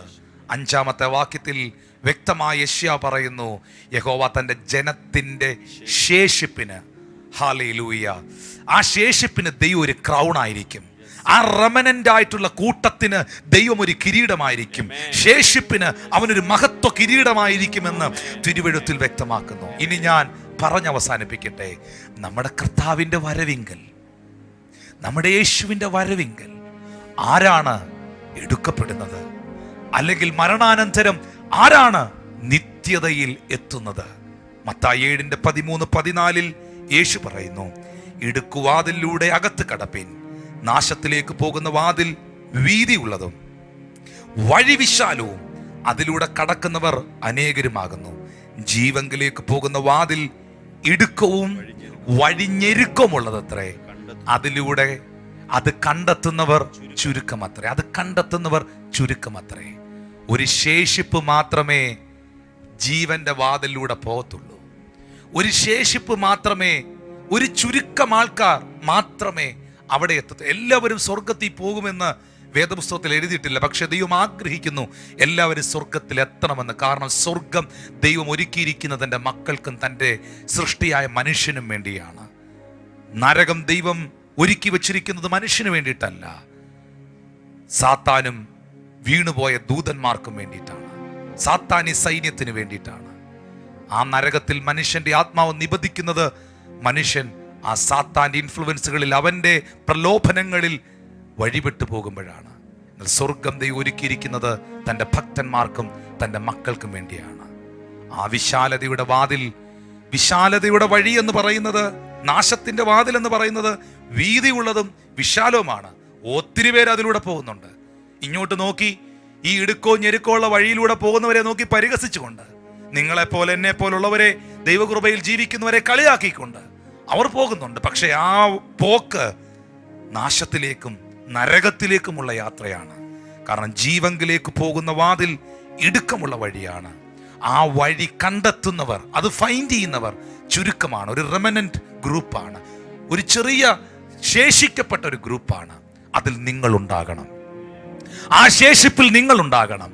ജീവന്റെ ആ വഴിയിലൂടെ, ജീവന്റെ വാതിലൂടെ അകത്തു കടന്ന് നിത്യജീവനിൽ പ്രവേശിക്കുന്ന, നിത്യതയിൽ എത്തുന്ന ആ റിമൈനിങ് ഗ്രൂപ്പിൽ, ആ റെമനന്റ് ഗ്രൂപ്പിൽ, ആ ശേഷിപ്പിൽ നിങ്ങൾ ഉണ്ടാകണം, ഞാൻ ഉണ്ടാകണം. അതെ, ആ ശേഷിപ്പിനെ ചേർക്കുവാൻ യേശു കർത്താവ് മേഘാരൂഢനായി വേഗത്തിൽ മടങ്ങി വരുന്നു. അങ്ങനെ ഈ കാലത്തിലും കൃപയാലുള്ള തിരഞ്ഞെടുപ്പിൻ പ്രകാരം ഒരു ശേഷിപ്പുണ്ട്. കൃപയാലെങ്കിൽ പ്രവർത്തിയാലല്ല, പ്രവർത്തിയാലെങ്കിൽ കൃപയല്ല. നമുക്ക് പ്രാർത്ഥിക്കാം. കർത്താവേ, എൻ്റെ ജീവിതത്തിൻ്റെ വിടുതലുകൾക്കായി, എൻ്റെ ബന്ധങ്ങളിൽ വെളിപ്പെടുത്തുന്ന ശേഷിപ്പിനായി സ്തോത്രം ചെയ്യുന്നു. എൻ്റെ സൗഖ്യത്തിനായി, എൻ്റെ ആരോഗ്യത്തിൽ നിലനിർത്തിയിരിക്കുന്ന, ഇപ്പോൾ നൽകിയിരിക്കുന്ന ആരോഗ്യത്തിനായി, ഇപ്പോൾ നൽകിയിരിക്കുന്ന സൗഖ്യത്തിനായി, ഒരു വലിയ സാക്ഷ്യത്തിനായി നൽകിയിരിക്കുന്ന ആ ശേഷിപ്പിനായി സ്തോത്രം ചെയ്യുന്നു. എൻ്റെ ദൈനംദിന ആവശ്യങ്ങൾക്ക് വേണ്ടി എനിക്ക് ഭക്ഷിക്കുവാനും എനിക്ക് ജീവിക്കുവാനും നൽകിയിരിക്കുന്ന ശേഷിപ്പിനായി സ്തോത്രം ചെയ്യുന്നു. കർത്താവേ, അവിടുത്തെ വരവിങ്കൽ ഒരു ശേഷിപ്പാണല്ലോ ആ കാഹളനാദത്തിങ്കൽ ഉയർക്കുന്നത്. ഒരു ശേഷിപ്പിനെ ചേർക്കുവാനാണല്ലോ അങ്ങ് മടങ്ങി വരുന്നത്. ആ ഇടുക്കമുള്ള വാതിലൂടെ കടന്നു പോകുന്ന ആ ചുരുക്കത്തെ ചേർക്കാനാണല്ലോ യേശുവേ അങ്ങ് മടങ്ങി വരുന്നത്. ആ ശേഷിപ്പിൽ ഞാനും ഉണ്ടാകണമേ, ആ റെമനന്റ് ഗ്രൂപ്പിൽ ഞാനും ഉണ്ടാകണമേ. എന്നെ സഹായിക്കണമേ. നമുക്കൊരു നിമിഷം പ്രാർത്ഥിക്കാം.